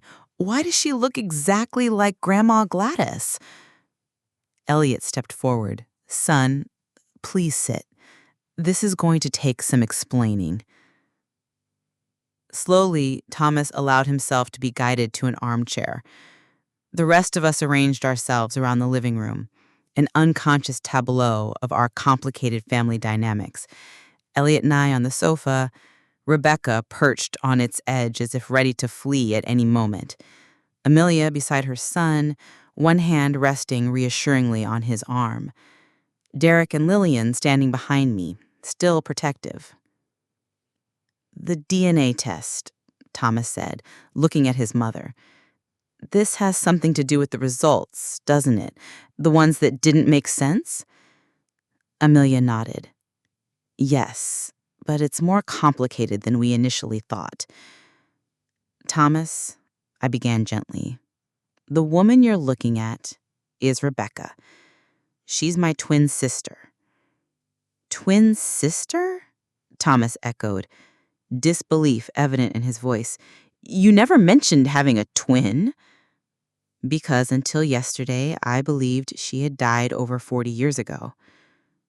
Thomas's eyes widened, then narrowed with suspicion. That doesn't make any sense. How could you not know your own sister was alive? Because I faked my death, Rebecca said quietly. I let everyone believe I had died in a car accident when your mother was 7 years old. Thomas stared at her, clearly struggling to process this information. Why would you do that? What kind of person fakes their own death and abandons their child? The blunt question hung in the air. Rebecca flinched, but didn't shy away from it. A desperate one, she answered honestly. A coward. Someone who had created a situation so tangled, so based on lies that she couldn't see any other way out. What lies? What situation? Amelia squeezed her son's hand. Thomas, what I'm about to tell you is going to be difficult to hear. It's going to change how you understand our family, your heritage. Just tell me, he said, his jaw set in a way that reminded me painfully of Harold. Amelia took a deep breath. The man you knew as your grandfather, Elliot, who raised me, is not my biological father. Thomas blinked, absorbing this. Then who is?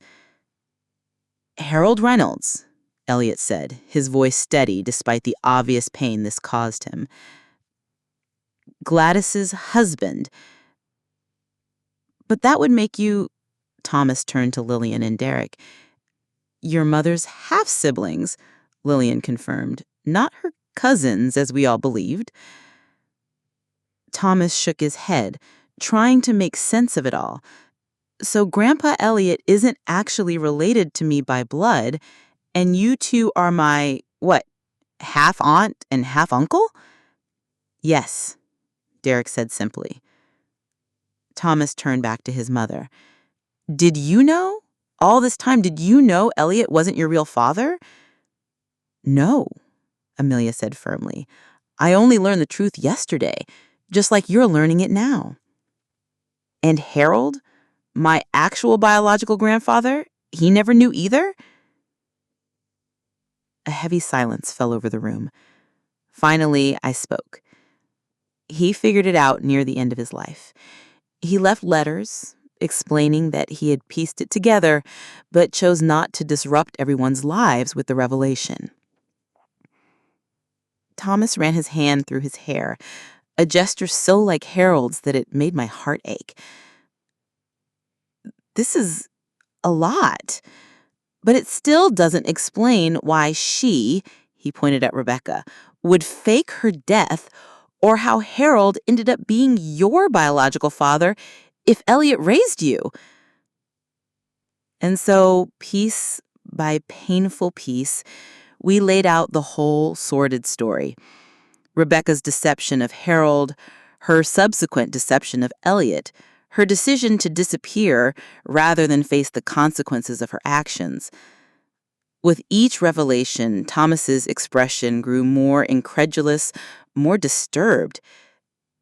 So, let me get this straight, he said when we had finished. My great-aunt pretended to be my grandmother to sleep with my grandfather, got pregnant with my mother, then tricked another man into thinking the baby was his, raised her for 7 years, and then faked her own death to avoid dealing with the mess she created? Put so baldly, the story sounded even more outrageous, more like a twisted soap opera than real life. Yes, Rebecca admitted, her voice barely audible. That's what happened. Thomas turned to me. And you just found out about all this too, yesterday? I nodded. I believe Rebecca had died decades ago. I had no idea she had deceived Harold or Elliot, no idea that Amelia was actually Harold's biological daughter. And you, Thomas looked at Elliot, you raised my mom thinking she was your child with this woman, he gestured to Rebecca, only to find out she'd been lying to you the entire time? Elliot's face was lined with pain, but his voice remained steady. Yes, it was quite a shock. That's the understatement of the century, Thomas muttered. He fell silent, processing everything he had heard. The rest of us waited, giving him space to absorb the revelations that had shaken our family to its core. Finally, he looked up, his expression troubled. Why tell me all this now? Why not take these secrets to your graves? Because of your DNA test, Amelia explained. You were already questioning the family narrative. We didn't want you to discover partial truths and be left with more questions and answers. And because I'm dying, I added quietly. I didn't want to leave this world with such significant lies still in place. You deserve to know your true heritage, complicated as it is. Sophie doesn't know any of this yet? Thomas asked, referring to his younger sister. No, Amelia said. She's coming this weekend. We plan to tell her then, with your help if you're willing. Thomas looked around at all of us, these elderly relatives with our decades of secrets and tangled relationships. This is going to destroy her. Sophie has always been so proud of her connection to Elliot, of being descended from a poet and teacher. She still is connected to me, Elliot said firmly. Blood isn't everything, Thomas. I raised your mother as my own, loved her completely. That makes you and Sophie my grandchildren in every way that matters. But it's not the same, is it? Thomas challenged. You've all been living a lie. My entire understanding of who I am, where I come from, has been based on falsehoods. Not falsehoods, I countered gently. Incomplete truths, perhaps. But the love was real. The connections between us were real. Thomas stood abruptly. I need some air. I need to process all this. Of course, Amelia said, rising as well. Take all the time you need. I'll be back, he assured her, his expression softening slightly as he looked at his mother. I can't sit here right now with everyone watching me try to make sense of this. As he headed for the door, Rebecca called after him. Thomas, I know I have no right to ask anything of you, but I hope eventually we might have a chance to know each other. Thomas paused, his back to her. I don't know what to say to that. You're a stranger to me, a stranger who caused immeasurable pain to people I care about. I understand, Rebecca said quietly. I just wanted you to know that despite everything, I've thought about you and your sister often, wondered about you, cared about you from afar. Thomas didn't respond, simply nodded once before stepping outside into the gathering darkness. The door closed behind him, and the tension in the room seemed to deflate slightly. Amelia sank back onto the sofa, her face in her hands. That went about as well as could be expected, Elliot said, his voice tired. He's angry, Derek observed, confused, hurt, but he didn't storm out completely. That's something. He's a good young man, thoughtful. Once he's had time to process, I think he'll come around. Rebecca looked uncertain. Should I leave? Give all of you space to talk without me here? No, I said firmly. You're part of this. You need to be here for the difficult conversations as well as the easy ones. Amelia raised her head. Mom's right, she said, the word mom slipping out unconsciously. She didn't correct herself, and neither did Rebecca, though I saw my sister's eyes widen slightly at the term of endearment.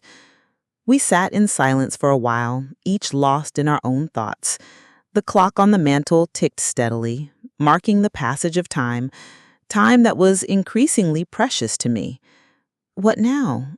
Elliot asked finally, giving voice to the question we were all considering. "We wait," I said simply, "for Thomas to come back, for Sophie to arrive, for the next round of difficult conversations." "And then?" Rebecca prompted. "And then we try to move forward, somehow, together or separately, but honestly, no more secrets." As night fell fully outside, I felt the weight of exhaustion pressing down on me. My illness, temporarily forgotten in the drama of the day, reasserted itself with a vengeance. My breath came shorter, pain blooming in my chest. Elliot noticed immediately. "You need to rest, Gladys. It's been an overwhelming day." I didn't argue as he helped me to my feet. The others murmured their good nights as he guided me to my bedroom, settled me against the pillows, adjusted my oxygen. "Will you stay?" I asked him, suddenly not wanting to be alone with my thoughts. He nodded, settling into the chair beside my bed. In the dim light of the bedside lamp, I studied his face, this man that I had loved and lost and found again, whose life had been shaped by my choices and my sister's deceptions. "I'm so sorry, Elliot," I whispered, "for everything." "You have nothing to apologize for," he said firmly. "I chose to stay with Harold 50 years ago. If I had gone with you then none of this would have happened," he finished for me. "Derek and Lillian would have grown up without their mother. Amelia might never have been born. Thomas and Sophie wouldn't exist. We can't rewrite history, Gladys. We can only go forward from here." "And where is here for us?" I asked softly. "After everything that's happened, what are we to each other now?" He reached for my hand, holding it gently. "We are what we've always been. Two people who loved each other, were separated by circumstance, and have been given a second chance. The details around us may have changed, but that essential truth hasn't. Even knowing that Amelia isn't your biological daughter, that Rebecca deceived you so completely." He was quiet for a moment, considering. "I won't pretend those revelations haven't shaken me to my core, but Amelia is still my daughter in every way that matters. And you are still the woman I've loved for 50 years. Tears filled my eyes at the simple certainty in his voice. "I don't deserve such loyalty." "It's not about deserving," he said, echoing words I had spoken earlier. "It's about choosing. And I choose to focus on the future we might have, however brief, rather than the past we can't change." As sleep began to claim me, I felt Elliot's hand in mine, an anchor in the storm of revelations that had upended all our lives. Tomorrow would bring more difficult conversations, more painful truths to face. But for tonight, at least, I wasn't alone. Just before I drifted off completely, I heard the front door open and close. Thomas returning. Muffled voices reached me from the living room, his and Amelia's, then Rebecca's joining them. They were talking. It was a start. And for the first time since learning of my diagnosis, I found myself hoping for a little more time, not just for myself, but for all of us. Time to heal, to forgive, to build something new from the wreckage of secrets finally revealed. But as my consciousness faded, I couldn't shake the feeling that there was still one more revelation waiting in the wings, one final truth that would change everything once again. Morning light filtered through the curtains when I awoke, feeling more rested than I had in weeks. Elliot was still in the chair beside my bed, his head tilted at an awkward angle, dozing. The sight of him there, keeping watch through the night, filled me with a tenderness I had thought long lost. I lay quietly, not wanting to disturb him, using the moment of peace to gather my thoughts. Yesterday had brought revelations that had shaken all of us to our cores. Today would likely bring more of the same, especially with Sophie due to arrive that evening. A soft knock at the door roused Elliot. He straightened, wincing at the stiffness in his neck, then called, "Come in." Thomas entered, looking tired but composed. He had clearly been up most of the night wrestling with the truths he had learned. "Good morning," he said, his voice formal. "Mom sent me to check if you were awake. Breakfast is almost ready." "Thank you, Thomas," I said, trying to read his expression. "How are you doing this morning?" He hesitated, then moved further into the room. "Still processing, to be honest. It's a lot to take in." "I know," Elliot said sympathetically, "for all of us." Thomas sat on the edge of the bed, his hands clasped before him. "I've stayed up talking with Mom and Rebecca most of the night, trying to understand how all this happened, how so many lies could have been maintained for so long." "And did you reach any conclusions?" I asked gently. He shook his head. "Not really, except that families are more complicated than I ever imagined, and that people can convince themselves of almost anything if the truth is too painful to face." There was wisdom in his words beyond his years. I nodded in acknowledgement. "That's very true." He started thinking about Sophie. He continued, "About how to tell her all this. She's always been more sensitive than me, more idealistic about family." "We'll be gentle," Elliot promised, "and we'll all be there to support her, including you." Thomas looked at him directly. "You're not actually my biological grandfather." Elliot met his gaze steadily. "No, I'm not." "But you're the only grandfather I've ever known. The one who taught me to fish, who helped me with my college applications, who supported me when Dad left." "Yes," Elliot said simply. "I've decided that's what matters.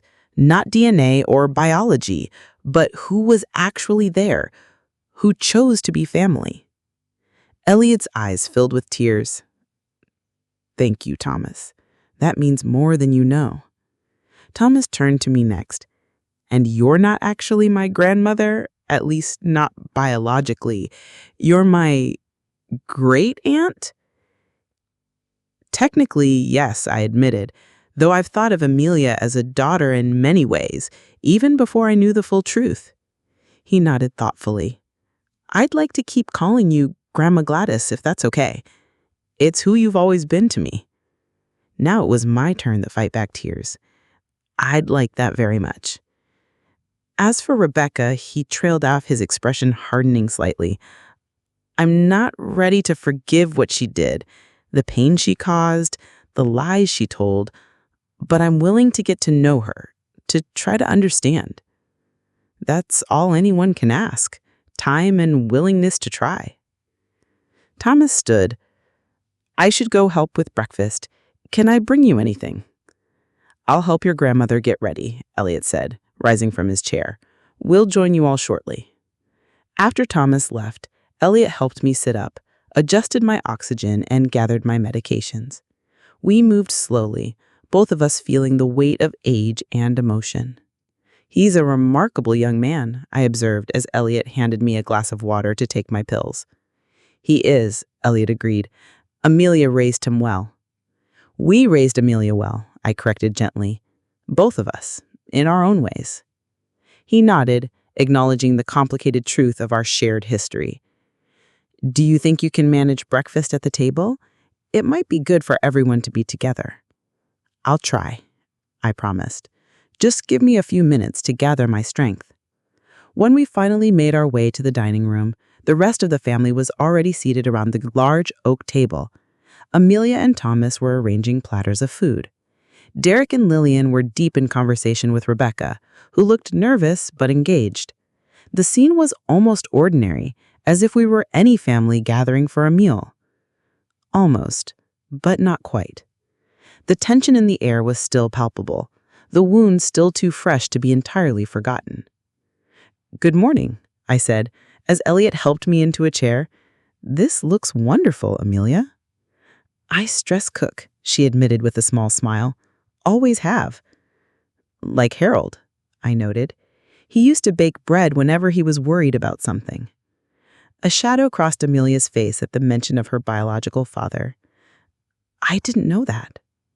"There's so much I could tell you about him," I offered. if you'd like to hear it. She nodded, her eyes bright with unshed tears. I would, very much. As we began to eat, the conversation flowed more easily than I had expected. We avoided the heaviest topics, focusing instead on neutral ground.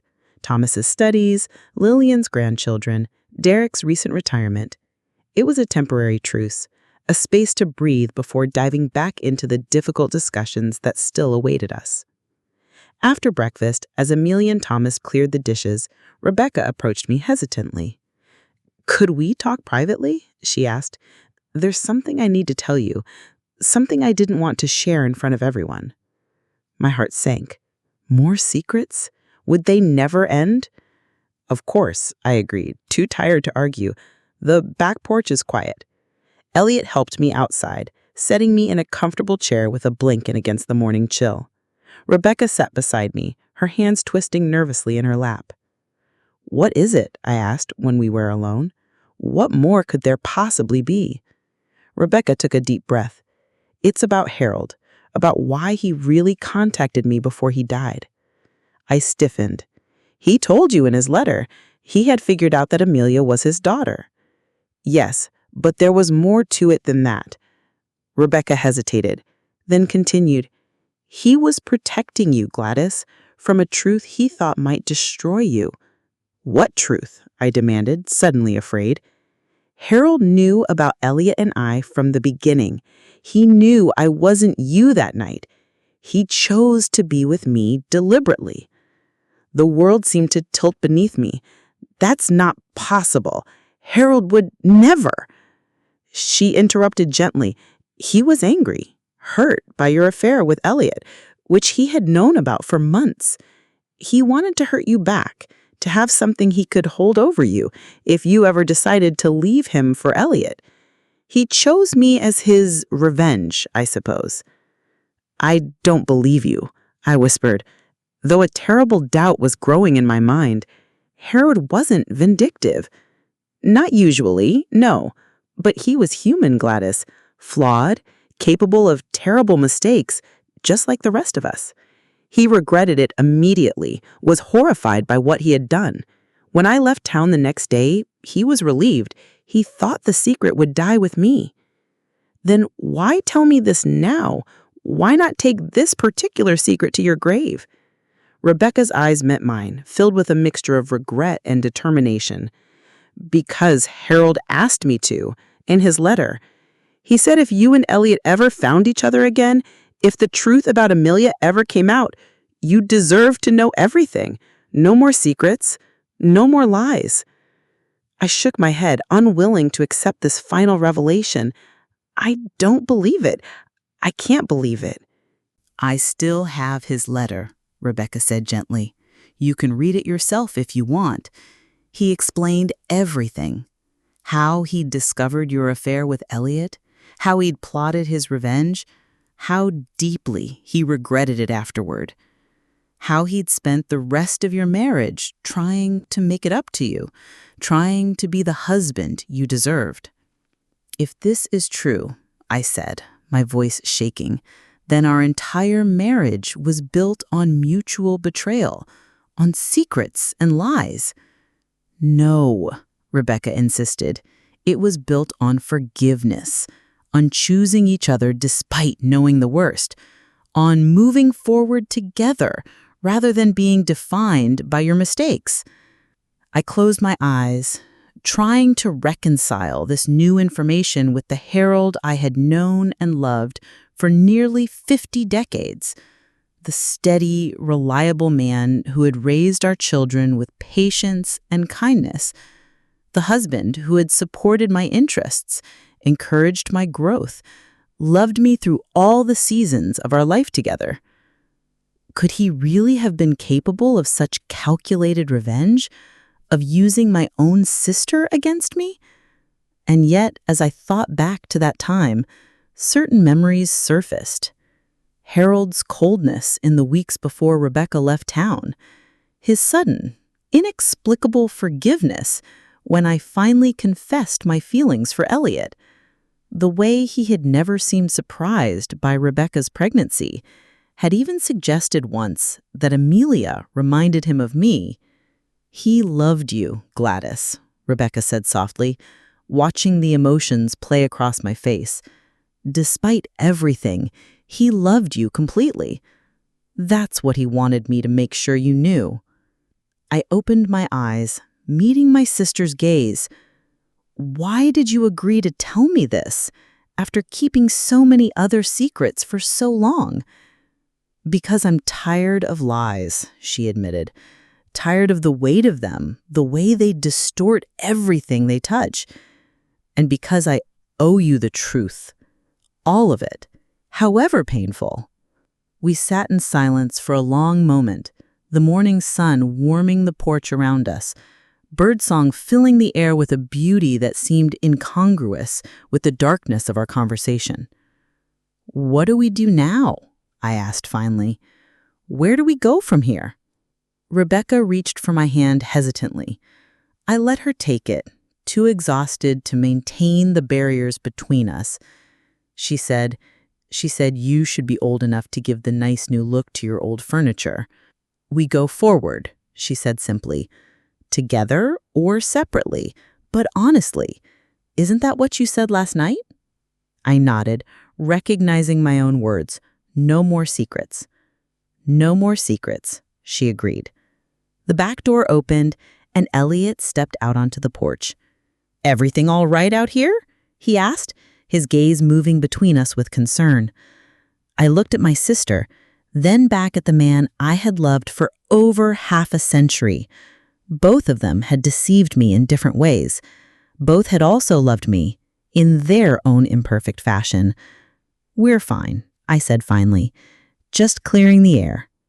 Elliot didn't look entirely convinced, but he nodded.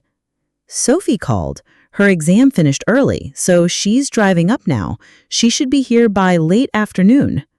"Earlier than expected," Rebecca noted, tension evident in her voice. "Yes," Elliot agreed. "We should prepare." As he helped me to my feet, supporting me with a strength that belied his years, I made a decision. This cycle of secrets and revelations had to end. Sophie deserved the whole truth, all at once, without the drawn-out drama that had characterized my reunion with Elliot. Back inside, I called the family together in the living room. "Sophie will be here in a few hours," I announced. "I think we should tell her everything at once. No more revelations in stages, no more secrets emerging one by one." "Everything?" Thomas asked, looking concerned. "Even about Harold and Rebecca? About him knowing all along?" "Yes," I said firmly. "The complete truth. She deserves that much." Amelia looked troubled. "It's a lot to take in all at once. It took us days to process everything." And those were difficult days, days of shock following shock, each new revelation reopening wounds that had barely begun to heal. I don't want that for Sophie. Elliot nodded slowly. "Gladys is right. Better to lay it all out at once, then give Sophie the space and support to process it in her own way." "I'll help her," Thomas offered. "I've had a night to think about all this. I can talk to her afterward, be there for her." "Thank you," Amelia said, squeezing her son's hand gratefully. "So it's decided," Derek summarized. "When Sophie arrives, we tell her everything, together." We spent the next few hours preparing, deciding who would explain what, in what order, how to frame the revelations in the least hurtful way possible. Rebecca was notably quiet during these discussions, her face drawn with anxiety. "Are you all right?"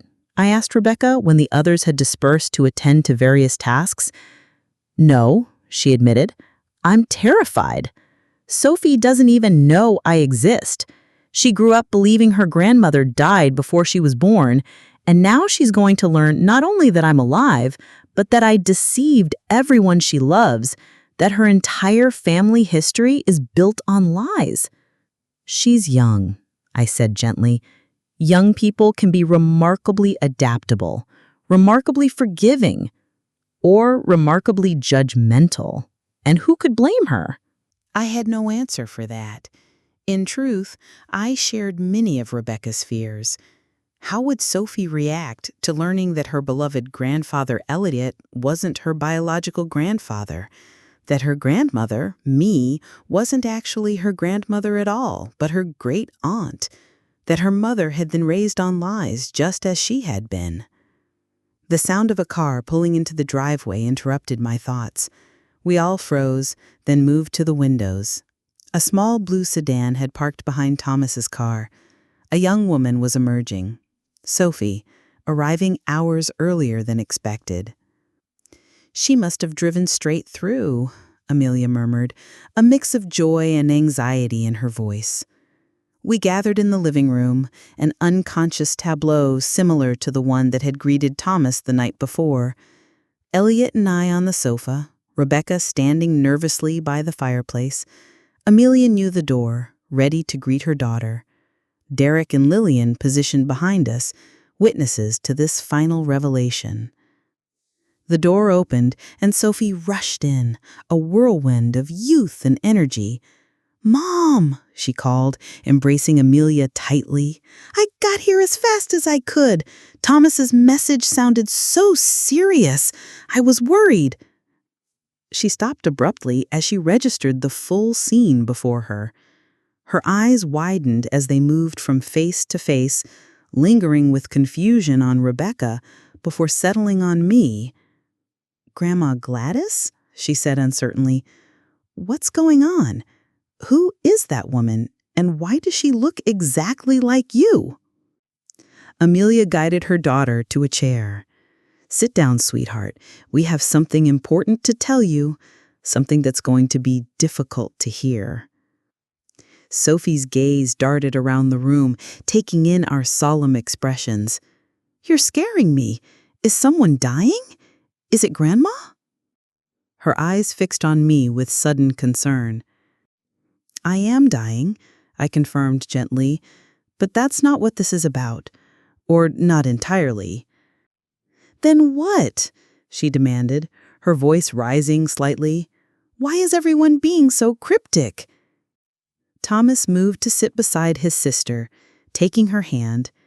"It's complicated, Soph, but we're all here for you, okay? Remember that, no matter what." Elliot leaned forward, his voice gentle but direct.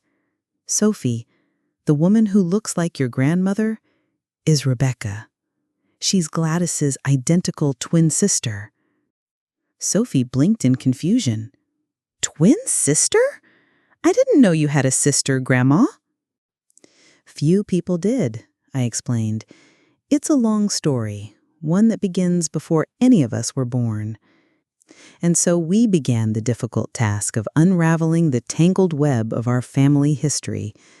We took turns explaining, me about my hidden twin, Elliot about raising Amelia believing she was his biological daughter, Rebecca about her deceptions, Amelia about learning her true parentage. We told her everything, from the beginning to the final revelation about Harold knowing participation in the deception. Throughout it all, Sophie sat very still, her expressive face registering shock, disbelief, confusion, and pain in rapid succession. Thomas kept hold of her hand, offering silent support as the foundations of her understanding of her family crumbled around her. When we finished, a heavy silence fell over the room. Sophie stared at the floor, processing everything she had heard. "Sophie?" Amelia said tentatively. "Are you all right?" Sophie looked up, her eyes brimming with tears. "I don't know what to say. I don't know what to think. My whole life has been a lie." "Not a lie," Elliot said firmly. "The love was real, Sophie. My love for your mother, for you and Thomas, that has always been real." "But you're not actually my grandfather," she said, her voice breaking. "Not biologically." "Biology isn't everything," Thomas interjected. "He raised Mom. He's been our grandfather in every way that matters." And I'm not really your grandmother, I added gently, though I've always thought of Amelia as a daughter even before I knew the full truth. Sophie turned to Rebecca, seeing her, really seeing her for the first time. And you're my actual grandmother, the one who abandoned my mother, who let everyone believe you were dead for 40 years? Rebecca flinched, but didn't deny it. Yes, I can't change what I did, Sophie. I can only say that I'm deeply sorry for the pain I caused. Why come back now? Sophie demanded. Why turn all our lives upside down after all this time? Because Gladys is dying, Rebecca answered simply. Because I couldn't let her go without telling her the truth, without asking for her forgiveness. And because you and Thomas deserve to know your true heritage, complicated as it is. Sophie stood abruptly, shaking off Thomas's hand. I need some air. I need to think. Of course, Amelia said, rising as well. Take all the time you need. Do you want company? Thomas offered. I could go with you, or we could talk privately. Sophie shook her head. No, I need to be alone right now. As she headed for the door, she paused, turning back to look at all of us, these elderly relatives with our decades of secrets and tangled relationships. I don't hate any of you, she said quietly. I'm just overwhelmed. I need to process all this. After she left, the tension in the room seemed to deflate slightly. Amelia sank back on the sofa, worry etched on her face. She'll be okay, Thomas assured her mother. Sophie's strong. She just needs time. Time, I echoed softly. The one thing I'm running short on. Elliot took my hand, squeezing it gently. We'll make the most of what we have. As evening approached, we gathered in the kitchen, preparing dinner together. The activity provided a welcome distraction, a semblance of normalcy amidst the emotional turmoil of the day. Derek and Lillian set the table. Thomas and Amelia prepared the food. Elliot made salad while Rebecca poured drinks. I sat at the kitchen island watching this improvised family working together, finding a tentative new balance. Sophie returned just as we were about to sit down, her face composed though her eyes were red from crying. Without a word, she took her place at the table. We didn't know if you'd join us, Amelia said cautiously. I almost didn't, Sophie admitted. But then I realized something. All of you have had days or years or decades to come to terms with these truths. I've had hours. It's not fair for me to shut you out while I process. That's very mature of you, I said, impressed by her insight. Sophie gave me a small smile. Besides, Grandma Gladys, and I'm going to keep calling you that, if it's okay, you don't have much time left. I don't want to waste it being angry about things none of us can change. My eyes filled with tears at her generosity of spirit. Thank you, Sophie. Don't thank me yet, she cautioned. I'm still figuring out how I feel about all this, about all of you. It's going to take time. Of course, Elliot agreed. No one expects you to have processed everything already. We ate dinner together, the conversation carefully neutral. Sophie asked occasional clarifying questions about the family history, but otherwise kept to safer topics, her studies, her friends, her plans for the summer. After dinner, as the others cleared the dishes, Sophie approached me quietly. Could we talk, just the two of us? Of course, I agreed, touched by her request. We moved to the living room, settling on the sofa together. For a moment, Sophie was silent, gathering her thoughts. I've been thinking about what Thomas said, about how biology isn't everything, about how family is defined by who chooses to be there, who loves you consistently. He's wise beyond his years, I observed. Yes, she agreed, and he's right.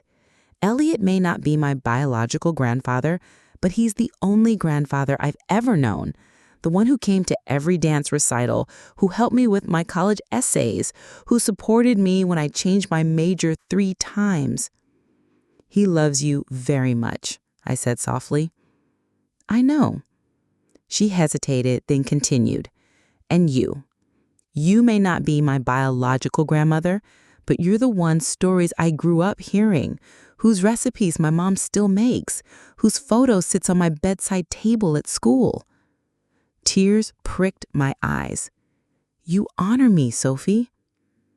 As for Rebecca, she glanced across the room to where my sister sat quietly talking with Derek. I don't know her. I don't know if I want to know her. What she did was hard to comprehend. She made terrible mistakes, caused immeasurable pain, but she's also my sister, my twin, part of me, in a way I can't fully explain. I understand that, and maybe in time I'll find a way to build some kind of relationship with her. But for now, I just wanted you to know that nothing has changed for me. You're still my grandmother, Elliot is still my grandfather, and I still love you both. I reached for her hand, squeezing it with what little strength I had left. Thank you, Sophie. That means everything to me. As the evening wore on, I found myself growing increasingly tired, the emotional toll of the past few days finally catching up with my failing body. Elliot noticed immediately, moving to help me to my bedroom. Good night, everyone, I said as he guided me to my feet. Thank you for everything. For truth, for forgiveness, for family. One by one, they came to embrace me. Derek and Lillian, my children, who had stood by me through everything. Amelia, the daughter that wasn't mine, but who felt like mine in every way that mattered. Thomas and Sophie, the grandchildren who accepted the complicated truth of their heritage with remarkable grace. And finally, Rebecca, my sister, my twin, my oldest secret and newest truth. Sleep well, she whispered as we embraced. We'll talk more tomorrow. In my bedroom, as Elliot helped me settle against the pillows, I felt a strange sense of peace descending. The secrets were out now. All of them. The tangled web of lies and deceptions that had defined our lives for so long had finally been unraveled. What are you thinking? Elliot asked, sitting beside me on the bed. I'm thinking that I'm glad, I answered honestly. Glad to have lived long enough to see the truth come out, to see our family begin to heal. It will take time, he cautioned. Wounds like these don't heal overnight. I know. I reached for his hand, holding it against my heart. But they've made a start. That's enough for me. Elliot leaned forward, pressing his lips gently to my forehead. Get some rest. I'll be right here. As I drifted toward sleep, I thought about the journey that had brought us to this point. The choices made decades ago, the secrets kept, the truths finally revealed, the family fractured, and now perhaps beginning to mend. I had come to the train station seeking absolution, a chance to correct what I thought was my biggest mistake. Instead, I had found something far more valuable, the truth in all its messy, painful, beautiful complexity. And as consciousness faded, I felt something I hadn't expected to feel again in this life. Hope. Hope for Elliot and Rebecca finding a way forward after decades of deception. Hope for Amelia embracing her complicated heritage. Hope for Thomas and Sophie building relationships based on truth rather than lies. Hope for Derek and Lillian expanding their understanding of family to include these new connections. And hope for all of us moving forward together, no longer bound by the secrets of the past. My last thought before sleep claimed me was simple but profound. Sometimes the greatest gift we can give each other is the truth, however painful it might be. Because only in truth can we find real forgiveness, real connection, real love. And in the end, that's what matters most. Not the mistakes we've made, but the love we choose day after day, despite knowing the worst of each other. The family we build, not from perfect choices, but from forgiveness and understanding and the courage to begin again. It was enough. More than enough. It was everything.